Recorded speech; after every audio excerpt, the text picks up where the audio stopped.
Hello, everyone in internet land. This is your friend Corey at Mighty Mushroom Fulfillment, LLC, based in Portland, Oregon, the home of things delicious, wonderful, stupendous, and absurd. Uh, in case you didn't know, I moved to Portland, Oregon when I was 20. Was the very green age of 21 years old.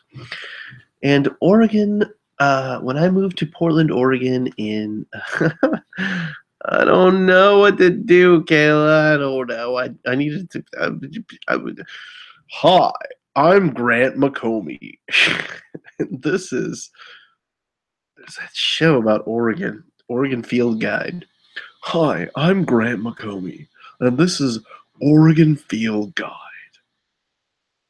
Now, let's talk about razor clams, crayfish, and other things.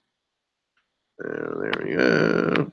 I can invite Hendrik Sharples to this chat. Ooh, let's try this. Hendrik Sharples?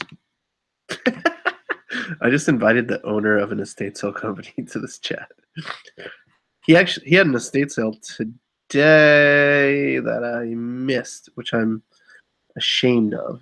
Hendrik Sharples. He's the guy I found all the crazy dead stock Nike stuff. Yeah. Tonight, I'm going to be drinking Pinot Noir out of a bottle. It's really good. Okay, let's keep on going. I've got to send out some invites here. And, dude, I'm getting like ridiculous return requests on eBay. They're starting to be like Amazon. I'm going insane. I really am going insane. I'm going to stop accepting returns. I'm going to be like, I can't even. I sold somebody like an antique or like a vintage chemistry set. It's obviously like a vintage chemistry set. And they're like, and this thing was sealed in the package from like the 80s. And it's very evident in the pictures and everything that it's from the 80s. And they're like, this is the chemicals are dry and this and that. And it's like, I don't care. I really don't care. You ordered like a vintage chemistry set. What do you like? It's from the fucking 80s. Oh my god. Oh my god. Craziness. Anyway, we'll see if we can't get a little scrum going here. I'm inviting some people to the chat here, which I should have done earlier. I got a little parlayed there. My child did not want to go to bed. I'm really bad with topics, so clickbait. I want to make fun of everybody. I'm going to make fun of everybody. If you have a Patreon group, I'm making fun of you. If you're doing mentorships, I'm going to make fun of you. If you're reviewing eBay stores, I want to make fun of you. If you sell on eBay, I want to make fun of you. If you sell on Amazon, I want to make fun of you. I want to make fun of everyone. I want to draw the ire of the universe. I really want to make a show that beyond anything is engaging and entertaining, and that really even somebody without like the depth of knowledge that a lot of us have, they can watch the show, interact with the show, ask questions, and just get better at whatever they want to do too. So I don't know, like I don't want to get pigeonholed by being a reseller, because I even though reselling is my main business, I consider myself a business person. And right now eBay is the vast majority of my business. But I'm getting a little bit fed up. I know I do a lot of business and I get very few returns, but I mean, these people who order things on the internet nowadays, they really think they can just get away with anything. If you accept returns, they will just do anything to return something, and it's really getting disheartening.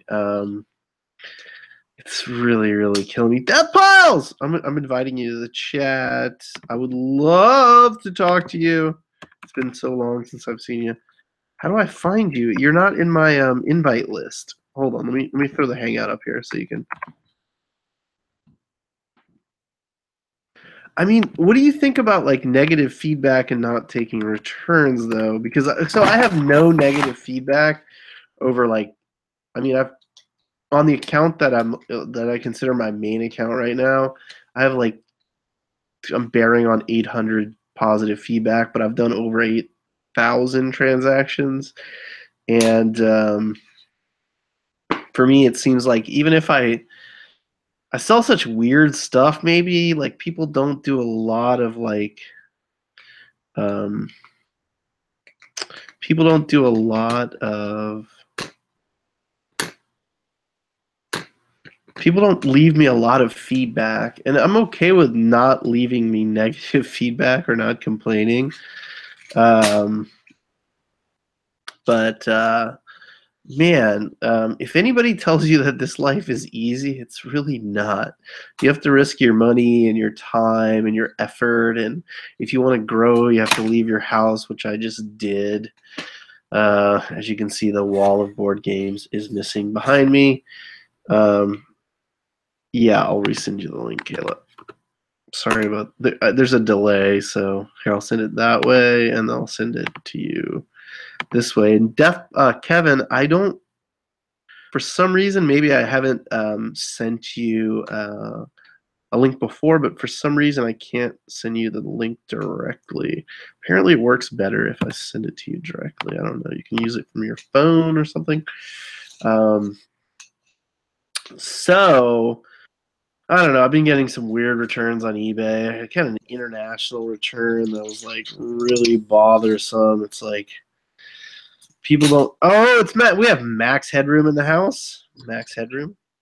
Sorry. How are you? Good. What's going down? Oh, you know. The down?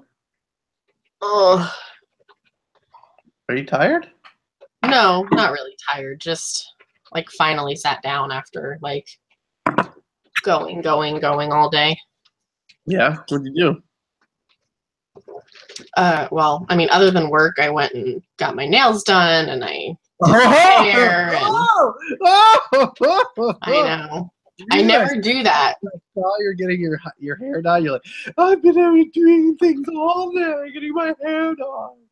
Dude, when you do your own hair, it's a pain in the ass. Oh, I'm sure. I was teasing you. I didn't realize you did it yourself. I don't usually. I usually have someone do it for me, but I didn't. I kind of ran out of time, and she's always super busy. So I decided instead of, like, you can see my roots are still dark. I just kind of put more pink over the top. It looks good. There's nothing wrong with it. Yeah, and got fancy schmancy. I still haven't I haven't pinned down an outfit yet. But I have pinned down the accessories. So you're gonna come in like pajamas, but like really nice accessories. Yeah, like I'm gonna have a Hawaiian shirt on, a Gucci tie, some blue jeans, Ferragamo shoes with Armani socks from like the 60s, and you know. I tried to tell people like possible. Look to dress nicely. Like, it's not a black tie affair, right? But dress up, right? Like, we never really get a chance to do that. And a lot of people are kind of bucking it. They're like, I'm not dressing up. Well, I mean, so like for Nicole, maybe dressing up is not wearing a sweatshirt that has 900 holes in it. You know? Nicole likes to dress up, actually.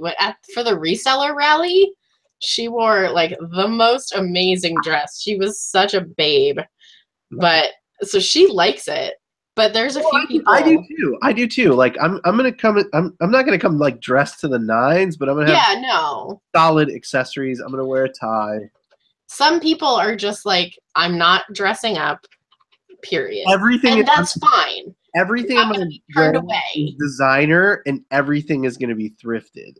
Like That I think is cool. All of my outfit is thrifted too. not estate sales. Like everything I'm wearing was gonna come from a Goodwill. Yeah, no, me too. Pretty solid. Like Gucci, like Valentino, Ferragamo. I just think that when we do this, you know, we're so used to like wearing sweatpants and like a hoodie and I don't ever wear sweatpants. I do like this. well, not you, but like as a whole, we tend to dress like we're semi-homeless. Like Yeah, I kind of do. All of us do. And I I think it's hard to stop that, to like get rid of that. You could wear that shirt. That would be fine. no, I'm not gonna wear a t-shirt. I have 295 shirts in my inventory. So that I'm sure you can find one. Oh, I've got a couple of like really, really perfect ones. Hey Paisley. Hey Paisley. Joy. Paisley, I wish you were coming to the reseller party.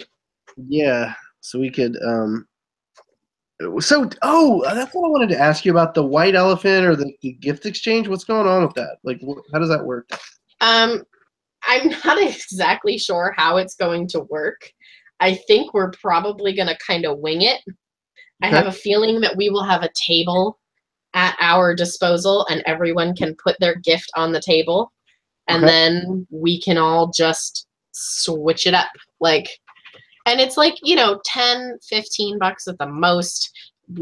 You can do whatever you want. The typical white elephant gift is kind of like a sort of funny gag type gift, but not junk. Like, don't bring like a pile of cat hair, you know, like don't bring anything terrible, but it shouldn't be like a super fancy, like Rolex watch or something, you know? Well, you know, if you want to, if anybody who's coming to the party wants to give me a Rolex or a great deal on a Rolex, that would also be fine. Yeah, you know, if you want to bring a gift that you partially want to sell, and it's a Rolex. I have a feeling there will be a mixture of like pretty decent gifts, and there will probably be some pretty terrible ones. And you just have to go into it realizing that you may walk away with something not as cool as what you brought. Like, that's just... Oh, yeah, I was going to bring some lube. Some what? I was just seeing if you were listening. Come again? I thought I might try to sneak in like a really cool gift to like surprise someone, but I ran out of time. You need like a nice, everybody needs like a nice utility knife. Look at that. That would be great for like opening boxes or like shanking someone. It's called a fruit knife. I don't know if you've ever seen a fruit knife, but a little bit longer than a pen knife. Very handy, especially for opening boxes and things that you do in the office. You really want to have a fruit knife in your office, so you might get a fruit knife as a gift. I just figured a white elephant is kind of perfect for our business because it's so good. We specialize in finding like kind of weird stuff. So right now in my basement, I mean, I could give somebody like, this is like a 12,000-year-old point. I mean, but I don't want to like put somebody in a place where they're like, oh shit, I brought the lube and this guy gave me a 12,000-year-old spear point. Yeah, don't overextend yourself with the amazing gift because, like I said, you might end up. Mr. P. I really like Mr. P. See, that would be kind of a cool gift because it's just quirky enough. It's weird too, like it lights up and it talks. But it's old. So I don't know. I don't even know if it works. It is, I mean, the battery is uncorroded, so maybe it does work. Mr. Peanut stuff, Bolo out there, kids, in eBay, I want to sell stuff and make money land. Mr. Peanut is hot is hotter than Miley Hot Cyrus right crotch. now. Hot nuts all day. This peanut stuff is really, really hot. I have no idea why people want to collect Mr. Peanut shit, but they really do. Also, Elliot Fuller just joined. Whoa, look at that. There's a new background. Well, shoot. What the? Where am I? I feel like I'm in a vortex. You are. Your life is a vortex. You handsome son of a bitch. I am a cute motherfucker. That's right. Should I Hi, leave you everybody. guys alone? Do you guys need a moment? That would be inadvisable. Please do not. I feel like I'm interrupting. We need you to moderate. You need a chaperone. We need a chaperone. Leave room for Jesus. Right? Can you go to the church dance? You have to keep like an arm's This was our length. pink-haired Messiah. That's right. That would be me. Oh my god, look how bad these sunglasses are. Those are not cool. Yeah. The, Those are. upward angle that they have is so bad. They Yeah. look like something my ex-husband would have worn. Good choice. Yeah, with the X. You know what I really don't like when people wear their sunglasses like this? Who does that? I don't know. I've seen it I've recently. never seen that. You've ever seen people wear their sunglasses like this? Nope. Like, it's terrible. I see it on the back of the head. That I hate. I always do that. I The back can't. of the head is bad. Yeah. I like to wear my The old, upside down too, like this. Stop doing that. Stop doing that, bug man. No, that's not okay. And stop. I usually just do the old hang from the. Is he That's not? what Oh I my do. god, that was really scary. He's frozen like that forever. Yeah, when you hang it from the thing. It's better if you have like the little geeky rope and No, that's not No, better. rope is even worse, dude. That's my Dude, I dad. Yeah, Yeah, that I is would totally a divas dad. with socks and my sunglasses on a rope. That's my dad. If you add a long-haired ponytail, that's my father. Elliot, he's gone. Elliot left. Here I am. I'm back. What's new in reselling for you, my friend? I bought a big old lot of LuLaRoe. Damn, cool. Yeah, I bought today. I rolled up and I found it on Craigslist. I bought 55 pieces Oh, damn. and about an average of like $8 an item. And I think they're probably going to come in anywhere from like 20. I think I'll probably get like a $20 to $25 average sell price for them. So here's the 411. Okay, This- here comes the pain. I'm guessing. No, it's not too bad. The solid colors. If you Okay. have any that are completely all one color, Yeah. those are going to be worth the most probably. If you have any, especially like solid red, black, navy, those are going to be the best. Okay. If you have any that are like a really fun like novelty print, not just a floral or a geometric, but like they have an animal on them or they're Christmas. If you have any Christmas, you need to list those like tomorrow. Yeah. List those first. Yeah. The ones that are going to get you the least and probably under the $20 mark are going to be like geometric pattern, paisley pattern, floral pattern. Mhm. Those are the ones that are just in abundance. Right. So the solid colors are really good, and then like the really sort of funky animal print, or Yeah. they have So that's- gnomes no. on them or something. Like Yeah. Can I just interject for a moment and ask why anybody gives two shits about LuLaRoe? they're kind of comfy. I'm wearing a pair right now. No, actually, like I was really surprised. Like when I got them, the quality. I mean, they're heavy. The fabric is heavy. It seems like stretchy and good quality stuff. And No, it's not, and that's why there's huge lawsuits against the company I right was now. about to say, Oh, really? I bought several pairs of them, and They're terrible. yeah, they felt like like silk that got So- beaten by a hammer. Here's what they do. They brush the fabric to give it that, like, they call it buttery soft, but they brush it, and they brush it to the point where some of them you can like push your finger through the fabric. If you pull it and like push your finger will make a hole in it. So people have like sued because they spent a bunch of money and then it was crap. Like there's pictures of women who have gone out in them and it just like the butt just like splits open. Some kind of weird pyramid scheme though, where they were like, well, it's a multi-level marketing. It's not exactly a pyramid scheme, but it is multi-level marketing. Is like the definition of like what a pyramid scheme. Legally, Yeah. there's a difference. I agree with you. Like Amway, Isogenics. But like- the difference is doTERRA. multi-level marketing, you're selling an actual product.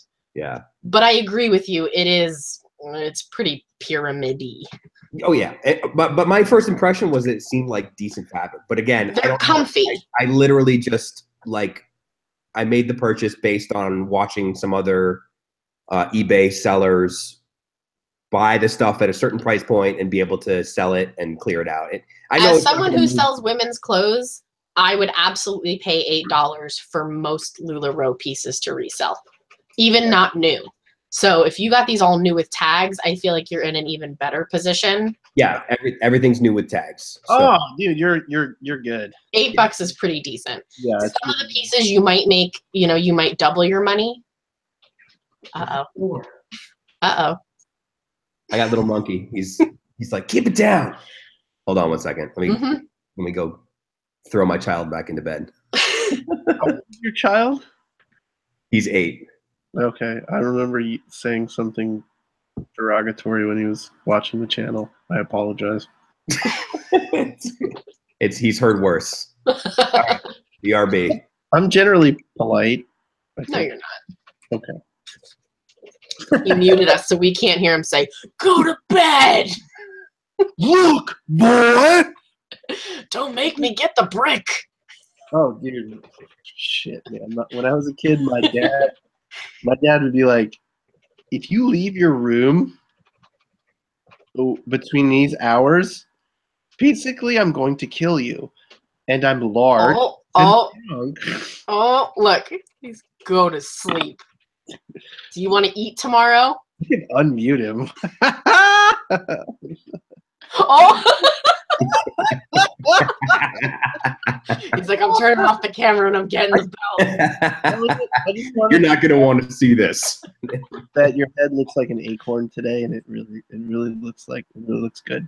The head looks good. Yeah, He's I'm like, freshly "It looks torn. good." It's like a perfectly ripe acorn today. Yeah, just A ripe acorn. hide me in your tree over the winter. I'll be ready to There's a go. type of woodpecker, and what the woodpecker does is pretty amazing. Is they find a tree, right, and they will peck a bunch of holes in the tree, and they find the acorns, and they peck the acorns into the hole, and their beak is kind of long, and then nothing else can get the out of the hole. Nice. Pretty Yeah, cool. good story. Tell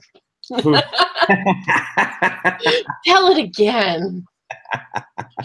People like my stories, especially the ones about acorns. Yeah. Next time you have a story, can we use your Patreon chicken to decide if we want to hear it? Dude! Okay. So No, I'm just kidding. Don't talk about it. Look what you started. Are you happy? I did not mean to open that Pandora's box.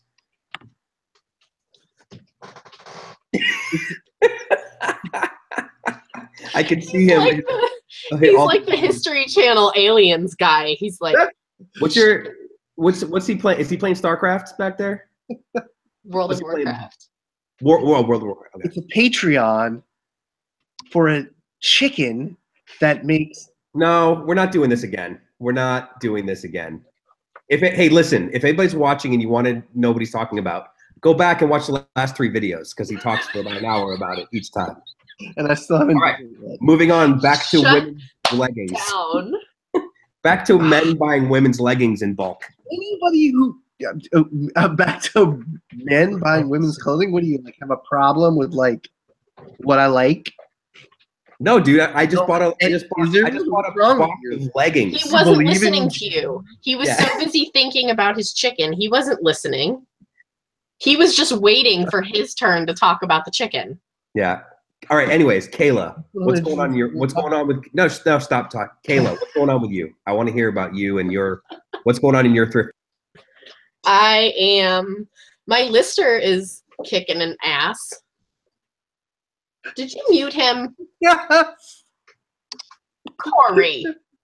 Look, he doesn't even know. Look what you did. I don't know how to unmute him either. You are a As soon as someone talks about something, Corey's like, well, I better shut this down. Someone's saying something interesting and appropriate. He was asking you about you and not about me, so I Like, figured I can't have that. If it's not about Corey, we gotta just put me on mute. Shut it down. okay. I was going to say that my lister has been doing pretty well. And I've gotten like over 100 items back from her so far, and it's doing well. It feels nice to have stuff like ready to go, and then I just have to plug in photos and make a couple little adjustments here and there, and I'm done. Like, She doesn't take the photos? no, I've said that I like taking the photos. That's my thing. I enjoy it. Okay. Plus, she would have to be here at my house to do it. Got it. No, I mean, I've got the whole setup. I don't want to buy a second setup, first of all, not yet at least. yeah. And I'm not ready to give up the control of that because it's kind of like part of the thing that I enjoy. I totally understand. I did not realize that. So when I was not listening to you before, I was like $1 per listing. No, it makes sense. $1 per listing is great for what she's doing because she doesn't have to take pictures. Yeah, she's doing measurements and she's building a very basic listing. That's awesome. Yeah. So you I can see take how the that- photos first, or do you take the photos after? I've been taking the photos second. Uh-huh. There's no real rhyme or reason for it. I could see myself doing it the other way too, but as of right now, that's just the way that it happens to be working out. And it's working well. Like, I feel really motivated when I get this huge bag of stuff done. Did he leave? Or did you kick him out? Oh, he's back. Sorry. I feel really motivated when she drops off this huge bag of like 50 or 60 items. Like, the past 2 times that she did it, I immediately took the items upstairs and photographed all of them. Because I just felt like I'm so close to having these listings like ready to go that it felt really motivational to just get the photos done and then put them all together into listings. So It's I like it. like having an accountability partner in a certain way because like Yes. it makes you more motivated because you want to provide them opportunity to keep going as well. So you understand that you need to like handle that workflow at the same time. Then you kind of get better at the workflow that you are responsible for because you don't have to focus on the whole spectrum of workflow. Yes. Yeah. I As it myself. evolves- Yeah. I'm sorry. No, I got a ton of my own listings done this week because I don't give her everything I have. I have some higher dollar items that I really want to give extra attention to or whatever. So I got myself like 60 drafts done. So it Nice. just freed up time for me to focus on stuff that I wanted to pay more attention to. And then it forced me to take those pictures right away because I was like, she's got my money. Like, I paid her for these. I need to start making money back on these items. Yeah, And a bunch of them have already sold. And that's great. And also, like, I'm sure, like, we all are like starting at the point where you start by doing everything yourself, and then the moment somebody takes a piece of it away, like takes some of that burden off of you, it just feels it's that much crazy. better. It's just even if it's just creating the drafts and doing simple stuff, you know, I'm sure that any amount of work that somebody can take off your plate so you can focus on what you enjoy doing rather than just grinding through everything is a big advantage. So that's cool. I definitely want to in the new year find a lister and focus on sourcing. You will get there. Yeah, especially after just trying to just making my first lot purchase today. It was really cool. It's like, oh my God, one foul swoop and now I have 55 items for my store. And it took me 1 hour. One thing I'll say about the LuLaRoe leggings is it's nice because they don't have multiple sizes really. They have one size and then they have tall and curvy. So OS and TC, right? Mm-hmm. So there's only 2 sizes. That shit. Who knows their LuLaRoe terminology already? And I got the Irmas, and I got LuLaBro. The cat. Brony. My little brony. Yeah, totally. So I don't put measurements when I list LuLaRoe leggings if they're new. Okay. Because most people that are buying them, they know what they're getting. The shirts can be a little wonky. There's only 2. There's TC, tall and curvy, and OS, which is one size. Mm-hmm. Okay. So I don't usually put measurements for those. Okay, cool. That's good to know because that'll save you a lot of time. You know, actually, I could pull up the list of. I mean, there's like Irma is one of the things I got. Those are the shirts. Yeah, Cassie. Those are the desirable dresses. Yeah. Those are one of the more desirable styles of dress because they are more structured. Mm-hmm. If I believe I'm right, they're less of that like flimsy material. They're more structured material, so those are more desirable. Those usually some of those go for like $40 to $60. Yeah, definitely. I think I got a couple of those, and then I got some Randy. Those are a less desirable shirt, but they still sell. Yeah. And those are like raglan t-shirts kind of. Yeah. And then I got a couple tween items, and then those sell really well. Oh, really? That's great. Mm-hmm. Some tweens, and I think that was it. I mean, she literally sent me a list of how many of each item she had, and basically my approach was, I did research on each item, kind of got a ballpark of what they were going for, and then made just a per item offer on her lot. Like she had them on. She had them on Craigslist in a lot, and she was asking like $785 or something like that. And I kind of came in at like, my first offer was like $6 per item. Then she countered, and then I went up to $7, and she countered, and then I came back at $8 an item, and she was like, "Yeah, let's do it." Yeah, so she was obviously getting out of business. Yeah, exactly. And I think there's going to be, I think there were several other people on Craigslist in the same situation that. There is. And I will just warn people to be careful when you're buying lots of LuLaRoe, because this is a company that's very volatile right now. Mm-hmm. Because there's all these lawsuits against them, and there's all these claims that they're predatory. Some of the higher ups in the company, I'm a part of all these Facebook groups about this company because it's something I'm not into in the facts of liking it, but just like reading a lot about it. Right. Some of the higher ups were telling people to take out, a second mortgage to pay for more product, and telling them to borrow money and to, take out loans on their credit cards and all these things.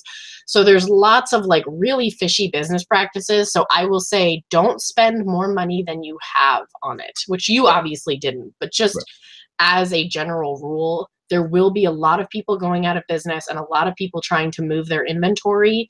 And if you can get it for a good price that you can afford, go for it. Right. But do not spend more than you can on it. Right. No, that was all the money I spent on it was profit from my sales for the past, whatever. And then list it now. Make it a priority, get it out of your life as soon as humanly possible. Be willing to take offers. Don't be stingy and be like, well, I'm asking 20, but they want to pay 17. Take the 17 and go. You know what I mean? Exactly. No, and my goal is to, but just, I'm not looking to make these items aren't going to make me a ton of money. I'm looking to maybe like double my money on them. And Yeah, that'll be easy. And I think you'll do better than that. Yeah. But when you look So at it at a per piece price, don't be Yeah. afraid to double your money on some items. And then Yeah. like there's a couple things, you know, that I'm going to eat it on. you can hold out for a little bit more. But Yeah. Well, that's the good to know. fad I feel is dying. Yeah, I can kind of see that too, but I think there's the market's still okay for it, so that's why I went for it, and also just as an experiment. I mean, you know, worst comes to worst, I'll break even. You know. Yeah, and you'll do better than that. I'm positive. Right.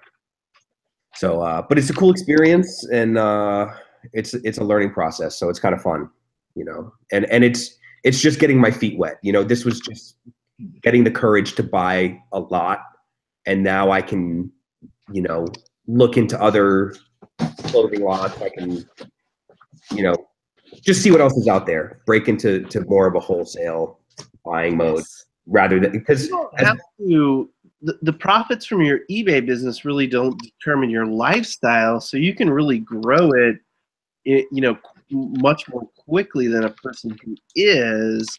And you can kind of cover those mistakes with the profit that you're reinvesting. You're gonna make. I mean, I'm not. Maybe I'm in the top 50%. I don't know where I am, but I made a lot of mistakes to get where I am over time, and I still make mistakes. And it's like it's really part of the game. But if you have a low cost of goods and an understanding of like product flow and like how to get that shit out of your way if it's in your way, you're gonna do okay. Like, let's say you paid $8 for it and you had to sell it for 12 and you made your $8 back and you had to move on and you realize like what you could do the next time. Yeah. It's very valuable. Yeah, absolutely. So, what do you guys, do you guys see any trends right now? Is there any products that are selling well? I mean, I know that a lot of the stuff we sell is one-offs, but is there any volume stuff or replenishable items you're keeping your eyes on? I don't have an answer to that. Not my deal. Yeah, I'm just asking because I don't know if you guys do replenishables. I've been kind of, you know, some of the people I follow on Instagram, like Wired by Biz. I think he does a lot of electronics and replenishables, and obviously, like, I think some of the guys in the shoe game are you know, it's not necessarily replenishable, but they're buying higher quantities of similar items. I really have a goal of being a distributor for new Sony products. Like, it's something that I want to add as part of my business. I've had really amazing luck with Sony products through the years, and they're an outstanding brand that if I was going to take on an actual brand that I was willing to represent through my brand, I can't think of another one besides Sony, honestly.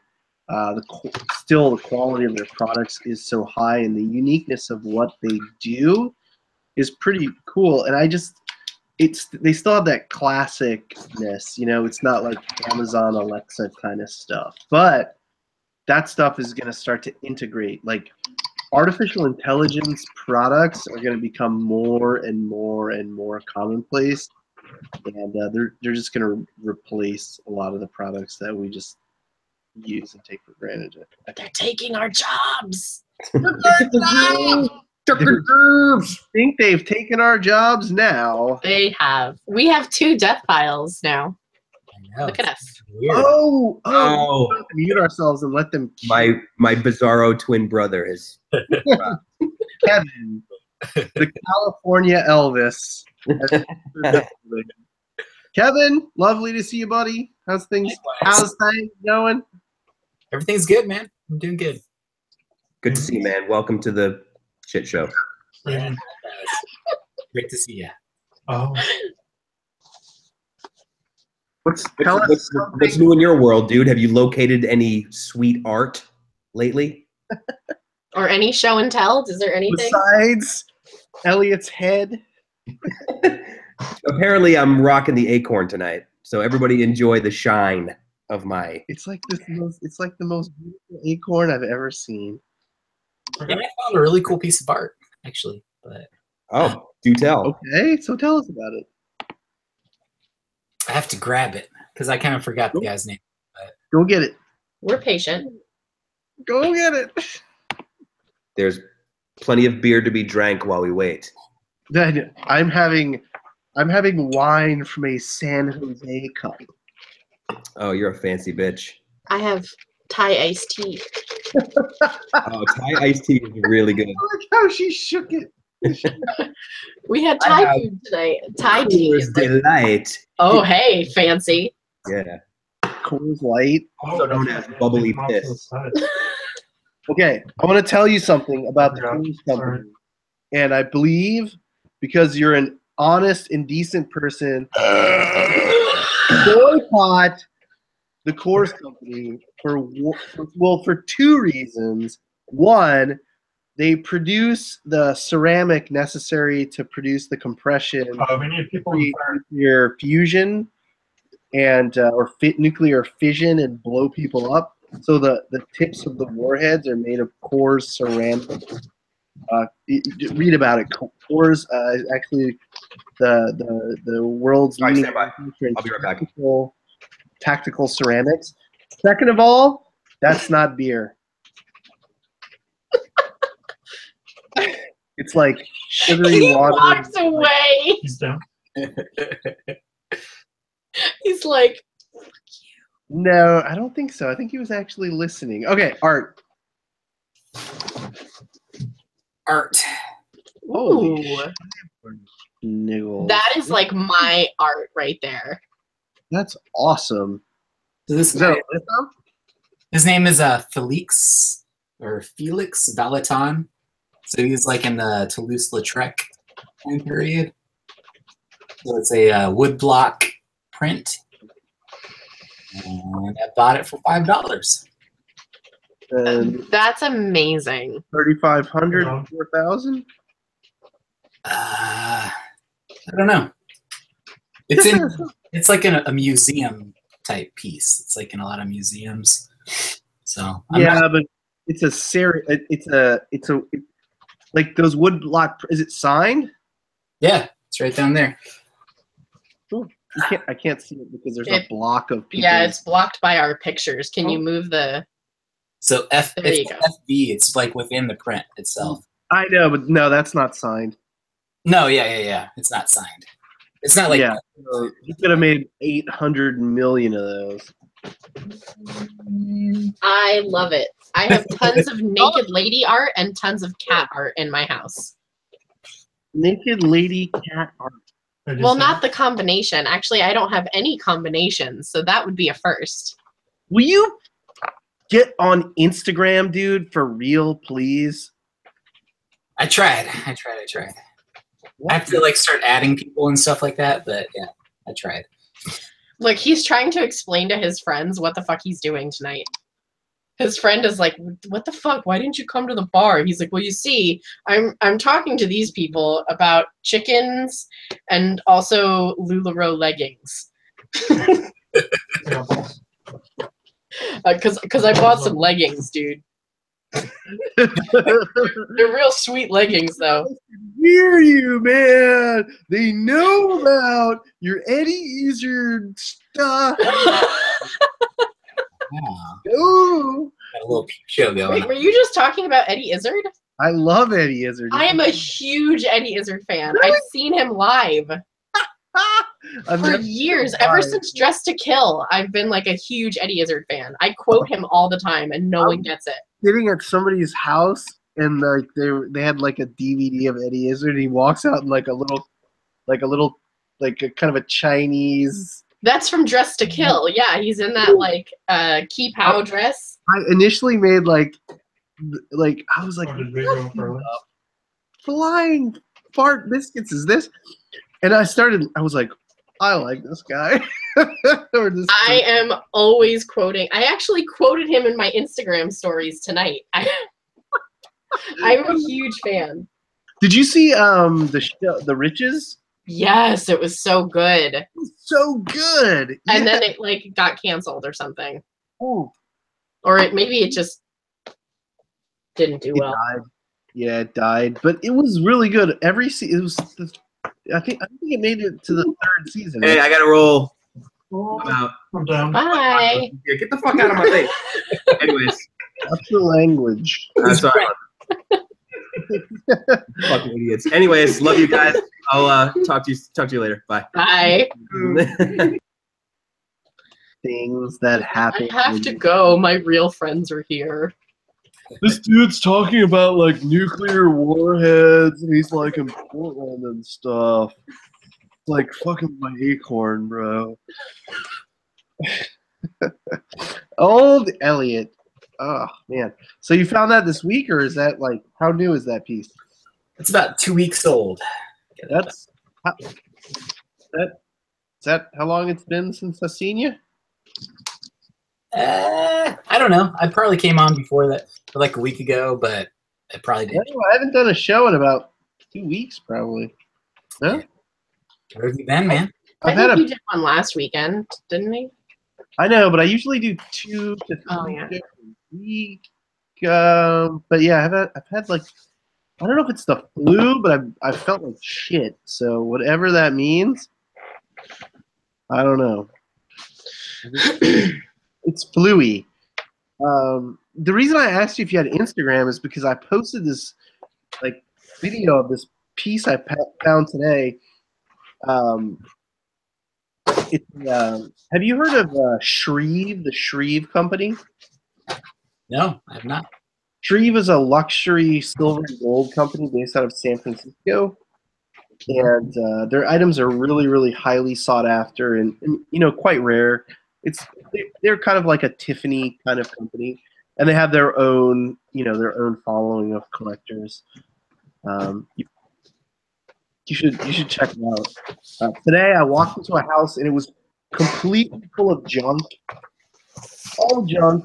The lady who runs this estate sale company is a drunk, but like a really bad drunk.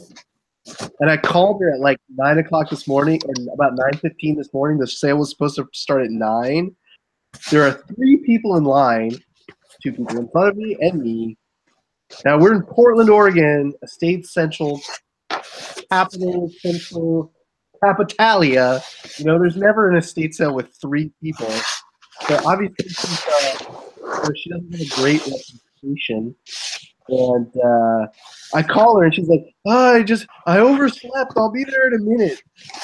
15 minutes later, she shows up, right? And walk into the house, and I have a printout because last time I went to one of her sales, like the things she said should have been there weren't there. So this time, I brought a printout of the things that were in the listing that she posted. I was like, "Where's the jade jewelry?" Because it was in the listing, and she's like, "Oh, there isn't any." And I was like, "Dude, this is from your website. It says jade jewelry. Where is it?" "Oh, there's some jade on that shelf." It was all like resin, plastic pieces of shit. The whole house was just full of like ridiculous nonsense. Well, I like dig through a couple of boxes that are under this table, and I find this sterling silver box. It's about 11 inches by 4 by 4. So 11 by 4 by 4. Inside, there's like a broken champagne bottle wrapped in a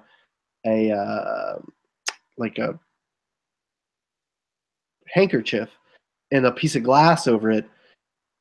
So I'm kind of like looking into it, and it's from the christening of the SS Tabitha Brown.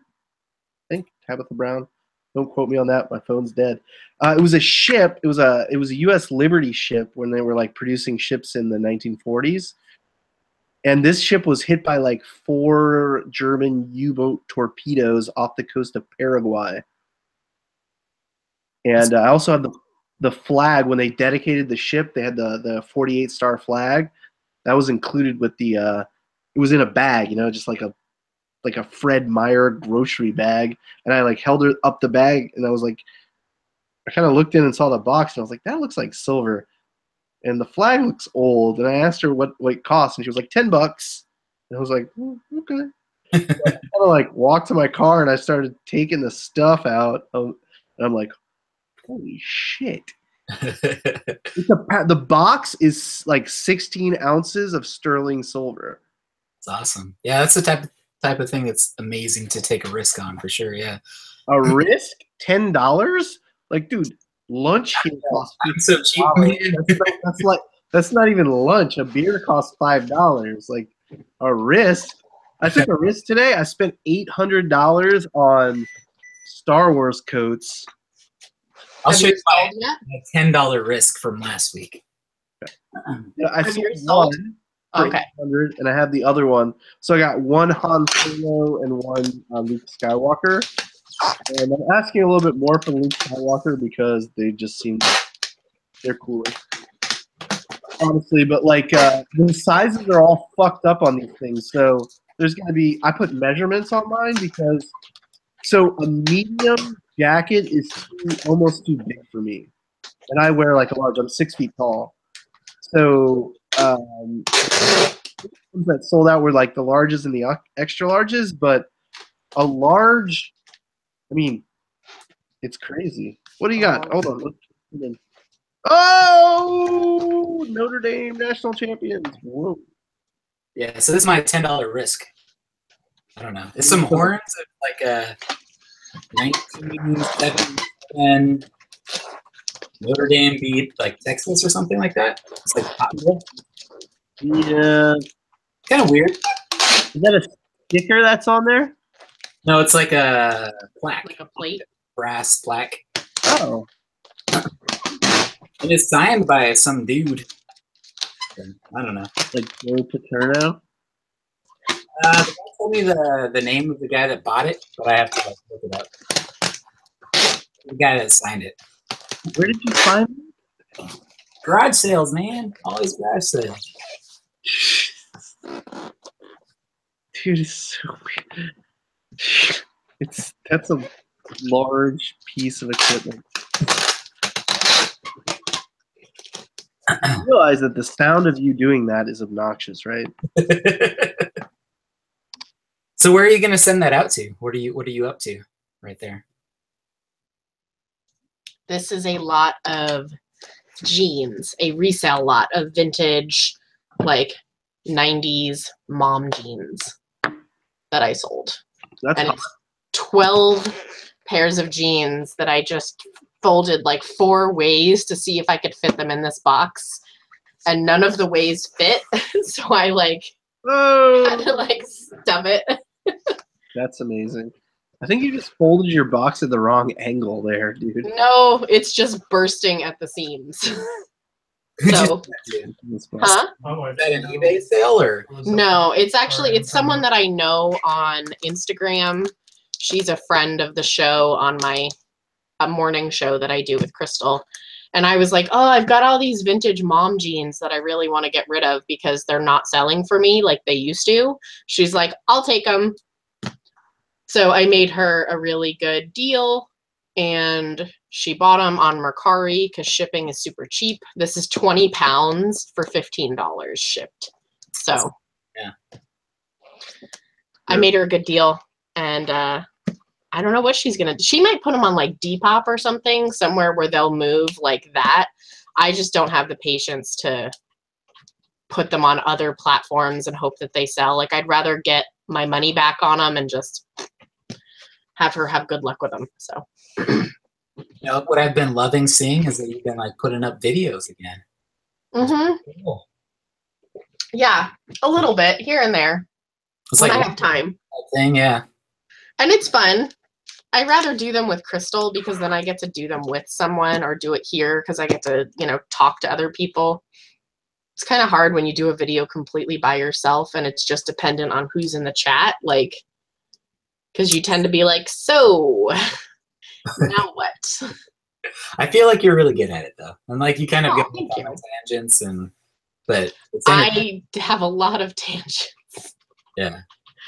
There was a lot of tangents this week. I do lots of live videos on Instagram too because I can just like hit the button while I'm driving around and just talk like at the screen and just say like kind of just stream of conscious whatever I'm thinking about. And this week on Instagram has been, maybe this is a good topic for us to talk about. Do you know the what's been going on the Instagram, Corey?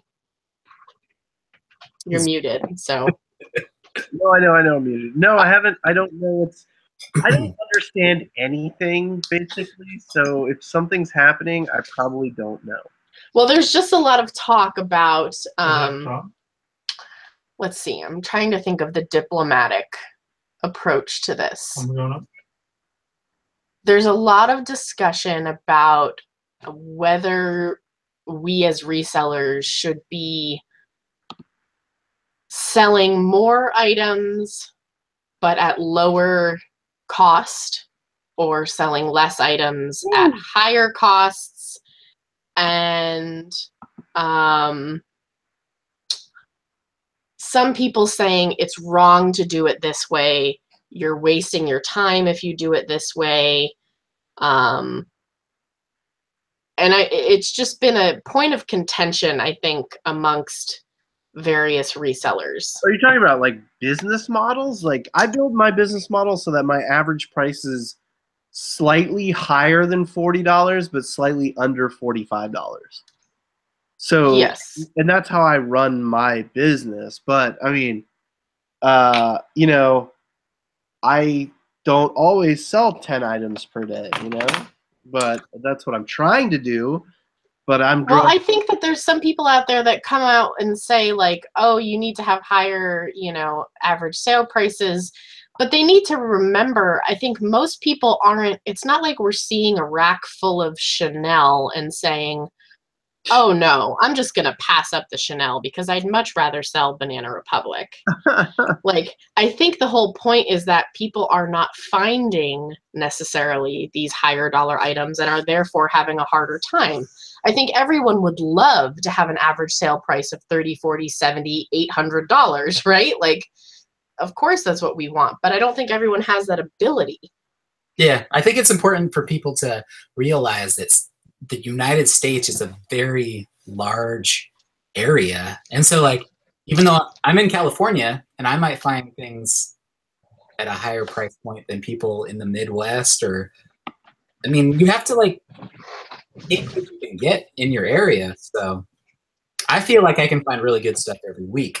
It might not be necessarily true for the rest of the United States or the world, or so I like changed my view on that. I'm like, why doesn't everybody just buy $30 items or $50 items all the time?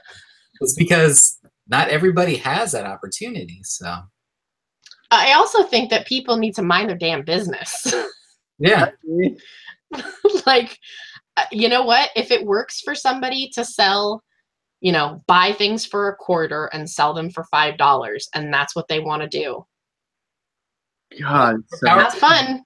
Like, not everybody has the same goals, right? This is what I was saying earlier this week. Like, some people's goals are just to make enough money to, you know, go out to dinner a couple times a week, or, you know, save up to take a vacation, or whatever it happens to be. Not everybody is trying to pay their mortgage and become millionaires. Making a living doing what we do isn't that easy. I'm sorry. Like, you have to deal with returns, customers, cash flow problems, a lot of different things, especially if you have a family.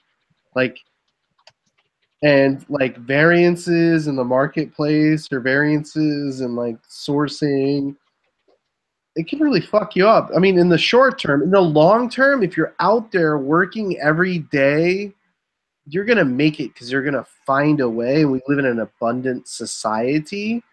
And like the generation before us hoarded everything. So especially here in Portland, I mean, I've walked into some houses. I've walked into houses that just like there'll be 40, 50, 60,000 things, and they're not resellers, and you can tell. Mm-hmm. There's not even space to move. So it's crazy sometimes. I just think there should be less focus on what other people are doing with their business. Yeah, who's focusing on, like, I mean, a lot of people, unfortunately, on what you're doing? On what other resellers are doing and how they should be doing it, and why the way that they're currently doing it is wrong. Listening to this, like, it doesn't matter how you view yourself. I view myself as successful. and I interact with people who are also optimistic and successful. I don't care what capacity that is, like, because I learn from them. And if somebody's negative or creates negativity in my like zone, I just remove them from my zone. It doesn't. I don't. It's no problem for me. Like if you need assistance, I will be there in a moment's notice. But if you want to like espouse negativity, I'm really not the platform to do that on. So I wish there was more of that in the community. I feel like it is important to cull the competition. people who are just listen. The guy behind me in line today when I was buying the Star Wars shit, he wanted that last small jacket. I was there before him. I waited almost 40 minutes more than he did. And if he went home and cried about it, he didn't really need it anyway.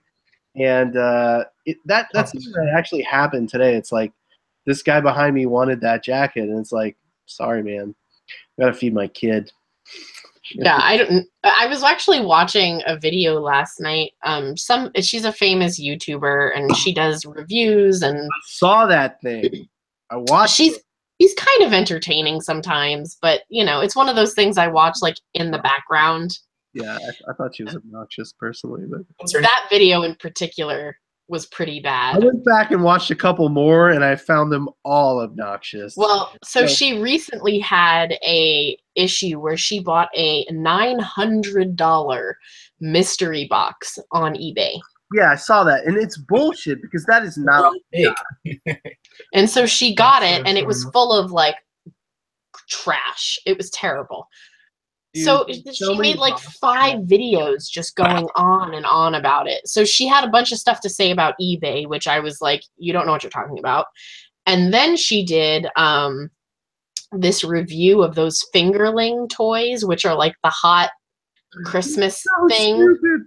The LOL dolls are stupid as shit. They are, and so are the fingerlings. But she said, so she starts the video off how she bought them on Amazon and how she doesn't like Amazon resellers because they're stealing toys from children and the huge markup. And I was just like, dude, we're just trying to make money just like you are with your 900 videos about your eBay experience. Exactly. You're using us to make your money, and you're talking about us. Yeah, Fuck exactly. off. She's marketing her video at little kids to make money on them. And that video about the eBay mystery box is bullshit. First of all, it is bullshit. It is not true. If she bought it from somebody who had like one feedback, I understand. I want to do one mystery box, and that mystery box is going to be awesome. Like I have like these are 18 karat gold cufflinks. I have a dynamite box. Like I want to make a $2,000 mystery box. That's amazing. But I have 100% positive feedback, and like hundreds and hundreds and hundreds of feedback, and eBay doesn't really allow garbage. I mean, come on, like no one would risk their reputation. My reputation isn't worth $1,000; it's worth millions of dollars. Okay, exactly, millions of dollars. Would you? Well, and I feel like she just turned people off of eBay with all of her complaining. She's just using like the clickbait thing to get the. That's why she made 5 videos out of it. Exactly, because that clickbait drove traffic. What were you saying, Kevin? Oh, would you put more than $2,000 worth of stuff in your mystery box? Absolutely. Like I provide value to all of my customers. I really do. If you go through my eBay store and you look at the prices and the things that I provide to my customers, I really believe that the reason that I'm at the level that I am is because I do go out there looking for value for my customers. I need my customers to make a living, and my customers don't necessarily need me, but I want them to come back. I have hundreds of repeat customers. Absolutely. That's cool. And I'm very proud of that. Yeah, the whole mystery box thing is basically a fad, though. I love the idea of the mystery box, though, when it's curated. It's awesome. Yes. But there are people that are like just packing their own boxes and then saying, I paid a crazy amount of money. Oh yeah, And of course. There's just There's 1,000 videos on YouTube of people just saying they got a mystery box. So I looked for sales. So like there were at least 10 videos of $10,000 mystery boxes. There have been no $10,000 mystery boxes sold on eBay. So I called a friend of mine at eBay and asked him if these things were true, and he's like, yeah, we could like totally look. And I was like, I don't want you to like break any rules, but like based on what you think and what you say you've looked at, are these videos true? No. I found the listing that she bought, and the reason it was very hard to find is because it was called something like, I want to say it was called like a nostalgia package or something. So it does exist, and I did find it, and the person had like 4 feedback, and that was it. So I do believe that this existed, but I believe that she really just drew out the experience. Return on anything, by the way. I think the only reason they gave her money back, which, spoiler alert, don't watch the videos, she called eBay and was like, hey, this person sent me a bunch of trash for $900, and eBay refunded her money. Yeah, because you can't sell mystery boxes. So they might say, oh, well, it's cool. It's promoting the website. We'll let you do it. But if you fuck up, peace. I think the reason that they refunded her is because she has like 50 million subscribers or some stupid shit. No, it's probably because the person who sold her the thing broke eBay policy and she told them, and that's it. You know, eBay has a very strict policy, and it's in writing about mystery boxes. You cannot sell them. What you can sell are like featured boxes that have, you're going to get one item that's made of 18 karat gold that weighs 4 ounces. You're going to get one Hawaiian shirt from the 60s. You know, like you can have curated boxes on eBay. You cannot have what is a mystery box that you don't know what the contents are. That is against eBay policy. And it's strict.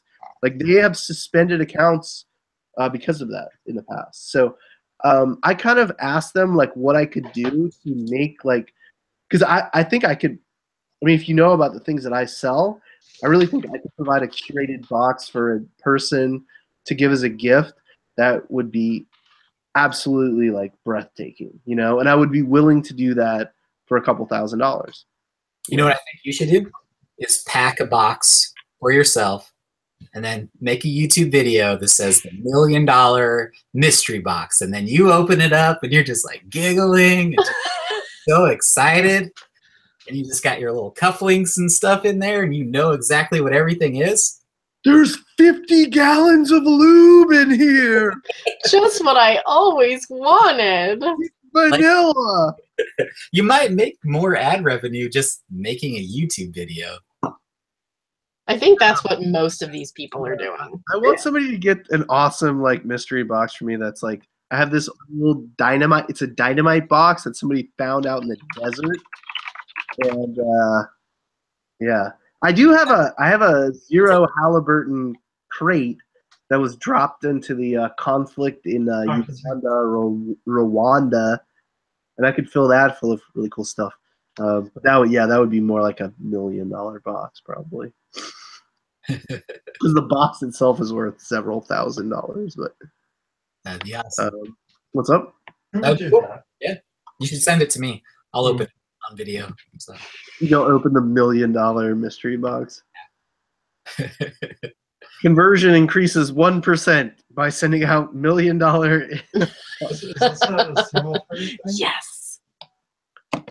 Yeah, I totally don't want to do the whole mystery box thing. I've sold some like lots of clothing, like reseller lots, but I give a general, this is kind of what you're going to get. I would never do a mystery box. I feel like it just opens up too much room for disappointment.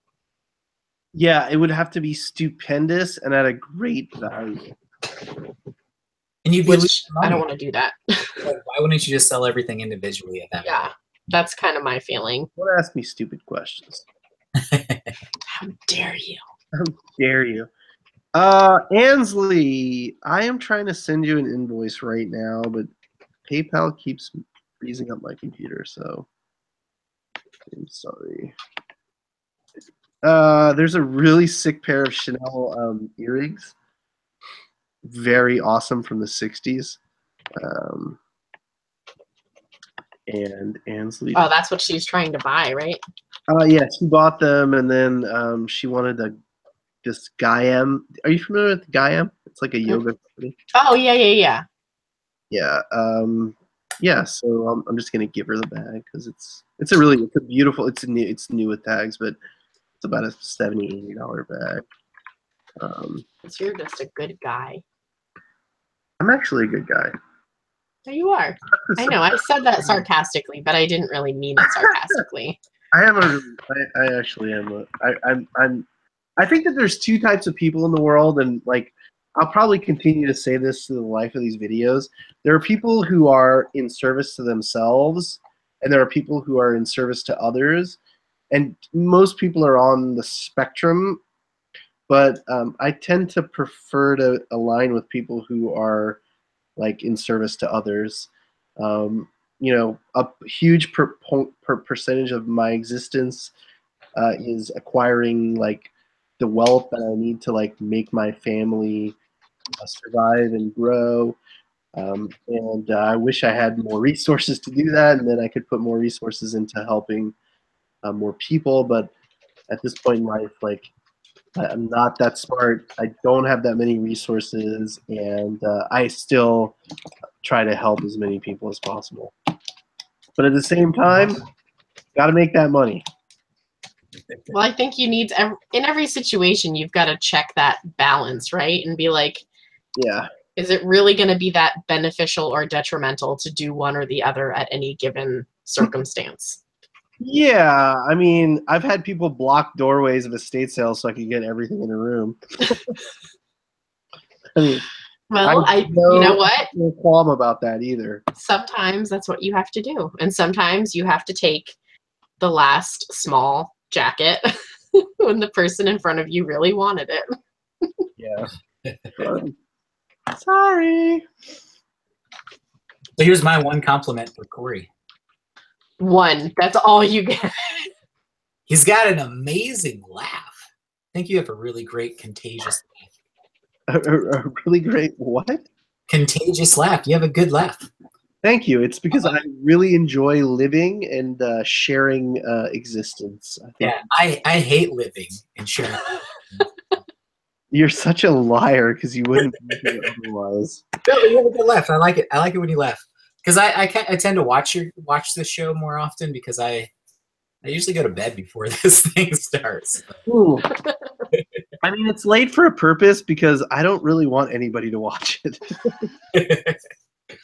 I mean, well, I've noticed we don't really get any trolls, and I think it's partially because like nobody's awake scrolling through YouTube right now. We don't give a fuck. So like, what are you gonna troll? Like, all of us like know that we do what we do because we're good at it, and it doesn't really matter what anybody says because like we have the results. We don't have to show anybody what we do because we all know what we do. So it's not like we're not trying to prove to anything, but also like the connections that we make through the platforms that we use. Like if I didn't start using Instagram, like Kayla and I wouldn't be interacting right now. And like, I mean, we don't like interact more than like this show and on like Instagram, but like it's really important for me. Like I really value the friendship that I have with her, and I value the friendship that I've made with you, Kevin, and it's all just from like doing this. And like, you know, it's not, we all just have a forum that we can come and talk about what we want to talk about, you know. And it's important, especially when our significant others and then our personal like real life friends are like, who gives a shit that you bought a Star Wars jacket? No. Okay. So there's like two things ever that my wife wants. One is the Testicle Festival poster. I got mine, by the way. I bought You one. ordered it? Oh, good. I did. Good. Yeah, I have to get it framed now. Sorry about that. I'm really sorry about that. I'm like, no, don't. I don't. I said it was for sale, and then I posted it, and she saw it on Instagram, and she was like, "Okay, so I want that." I'm like, "Whatever, it's cool." It's okay. So we'll have matching ones. the Luke Skywalker jacket, she's like, the Han Solo jacket sold in a minute, right? One Han Solo and one Skywalker, and the Han Solo sold for the price that I bought both of them for, and I got the $120 in bonus credit. Is that the special holiday? Pretty awesome. So, like, I mean, there's a lot of stuff that my kid grows fast, so $120 in like credit from Columbia is pretty good. And I did. my store is 2 blocks from the Columbia Wow. outlet, so that's even better because when they have like a sale, just go and get Oh. your 120 at a discount. You know what I'm saying? So she wants that other jacket? Yes. Did you tell her And I'm it's like- $800 if she wants it? No, I didn't get. Oh, we have one here. Let's go. So I was gonna bring one to Argentina. So she posted a Twitter post about it on her favorite radio show in Argentina, and like they went fucking berserk. They went fucking crazy. They started a Twitter storm in Argentina about these jackets. Yeah, like I don't know why anybody cares. Like I just went because I was like in Selwood and I crossed the Selwood Bridge and I drove up Macadam and I was downtown. Why So if it not? was Yeah. more inconvenient than that, I wouldn't have done it, especially if Nicole didn't say it was there. And, you know, I just don't think they're that spectacular. Like, you could just sew a jacket that looked like Luke Skywalker. Like, what who fucking cares? I don't get hyped up about all that stupid shit. No, I don't either. I don't really get it, but But dude, so when I've been in line to get things before, it's been 80% resellers. There were no resellers in line, and It was everyone sort of is yours. buying them to keep them. Oh, So we lost half. there aren't going to be that many out on the market. They only made 1,980 of each, and there are how many Star Wars fans are there in the United States? 100 million. yeah. Easily. I mean, so when they initially gave them to the people on the set for Rogue One, that's where it started. Oh. We're selling for $2,600 to $5,000. So What the when they fuck? saw that, they decided, shit, we should release. Let's make some. Well, the cool thing about this jacket, really, all profits go to wildlands restoration, especially in Africa. So taking denuded forest lands and reforesting them. So it was actually pretty cool because they sold. So let's do the math. Let's talk about some numbers here. We'll let you do that part because So they that's sold not my 100. specialty. They sold, How many of those jackets did you buy?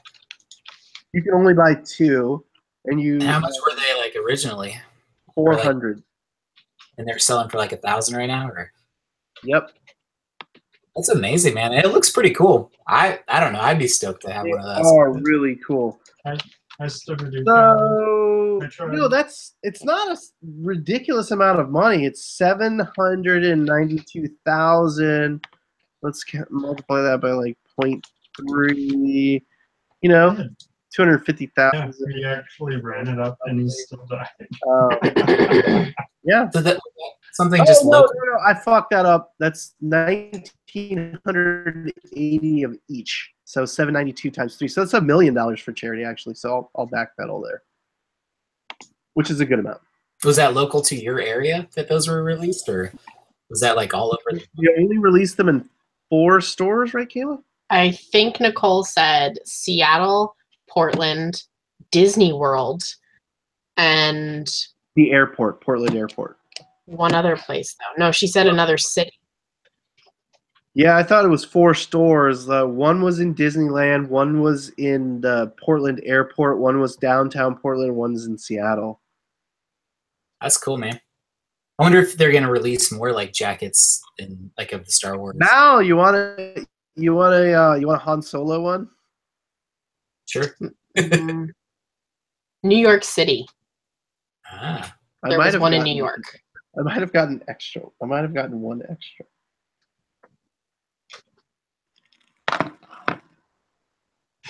Jacob got 4, but 2 of them were Leia's, and nobody was buying the Leia's. Oh, really? Why did he do that then? Did he just think that they'd be good, or There was no large size left, but there are pretty cool. I'd wear the Leia jacket definitely. Your size, extra small. I want it's fucking cool. I'll get a Cinnabon and get 2 cinnamon rolls and put them on a hanger, and then put that jacket on, and then they're come still to the selling for between $800 and $900. 1,000. Yep. There's one for 1,000. I think $950. So buy 2, so the Leia's weren't coming with me, just because I like the other ones better. But yeah, I probably could have bought one. Those are I could have walked back in the door and bought 2 more. It was 2 per trip, and then I was at the end of the line, so Do we want to do break? I'm sure they're sold out now. they only had 100 larges at this store, and those sold out in the first 50 people basically. Did you guys do There the were- Szechuan stuff?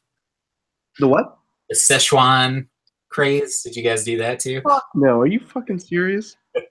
I am not about that life. I was telling Corey earlier, I'm not about that 3 a.m. wake up and wait in line I'm shit. not into crazes at all either, me, dude. I'm a solid. I my business is about like giving value, but I really thought these were pretty cool. Yeah. I mean, that Star Wars stuff is still kind of hype, though. It's valuable because So many Star Wars fans, and they only are making these number of these, and apparently they're not going to make any more. And I got to meet Chewbacca. those are amazing. Dude, they had like the real Fucking Chewbacca in fingers, Portland, really good. apparently, like the Really bad. Chewbacca. It's okay. I wonder if you held on to them. Do you think they would like? They're going to go up in value, definitely. Are you gonna hold on to them, or you're just No, I bought them to just flip to them. put into it? Let Huh? somebody else make it out. You don't have to make all the money all the time. Right. You know what I'm saying? Yeah. This is the first time I've heard about them, and they're pretty cool. I would have bought some of those. I would have even bought one for myself, probably. I'm not gonna spend $1,000. I was tempted to. I think the only option I would have had to buy for myself would be like the Leia jacket, because I just got in line too late. But I did find like a $5,000 artifact before that, so okay. Dude, the Shreve company, or Shrev, like their sterling boxes go for. Look at Christie's or Sotheby's. They sell in those types of auctions. And while I was waiting in line to get into that sale, is when this sale was going on. So I actually hit both of them, which is pretty cool. How do you spell it? Shreve. Shreve, Shrev. Look up, go to Christie's or Sotheby's and look up Shrev or Shrev and Company. Activity reports, tools, request money.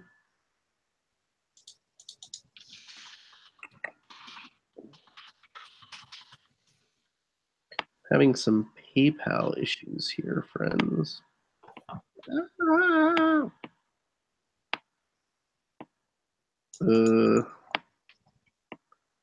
Okay, not working.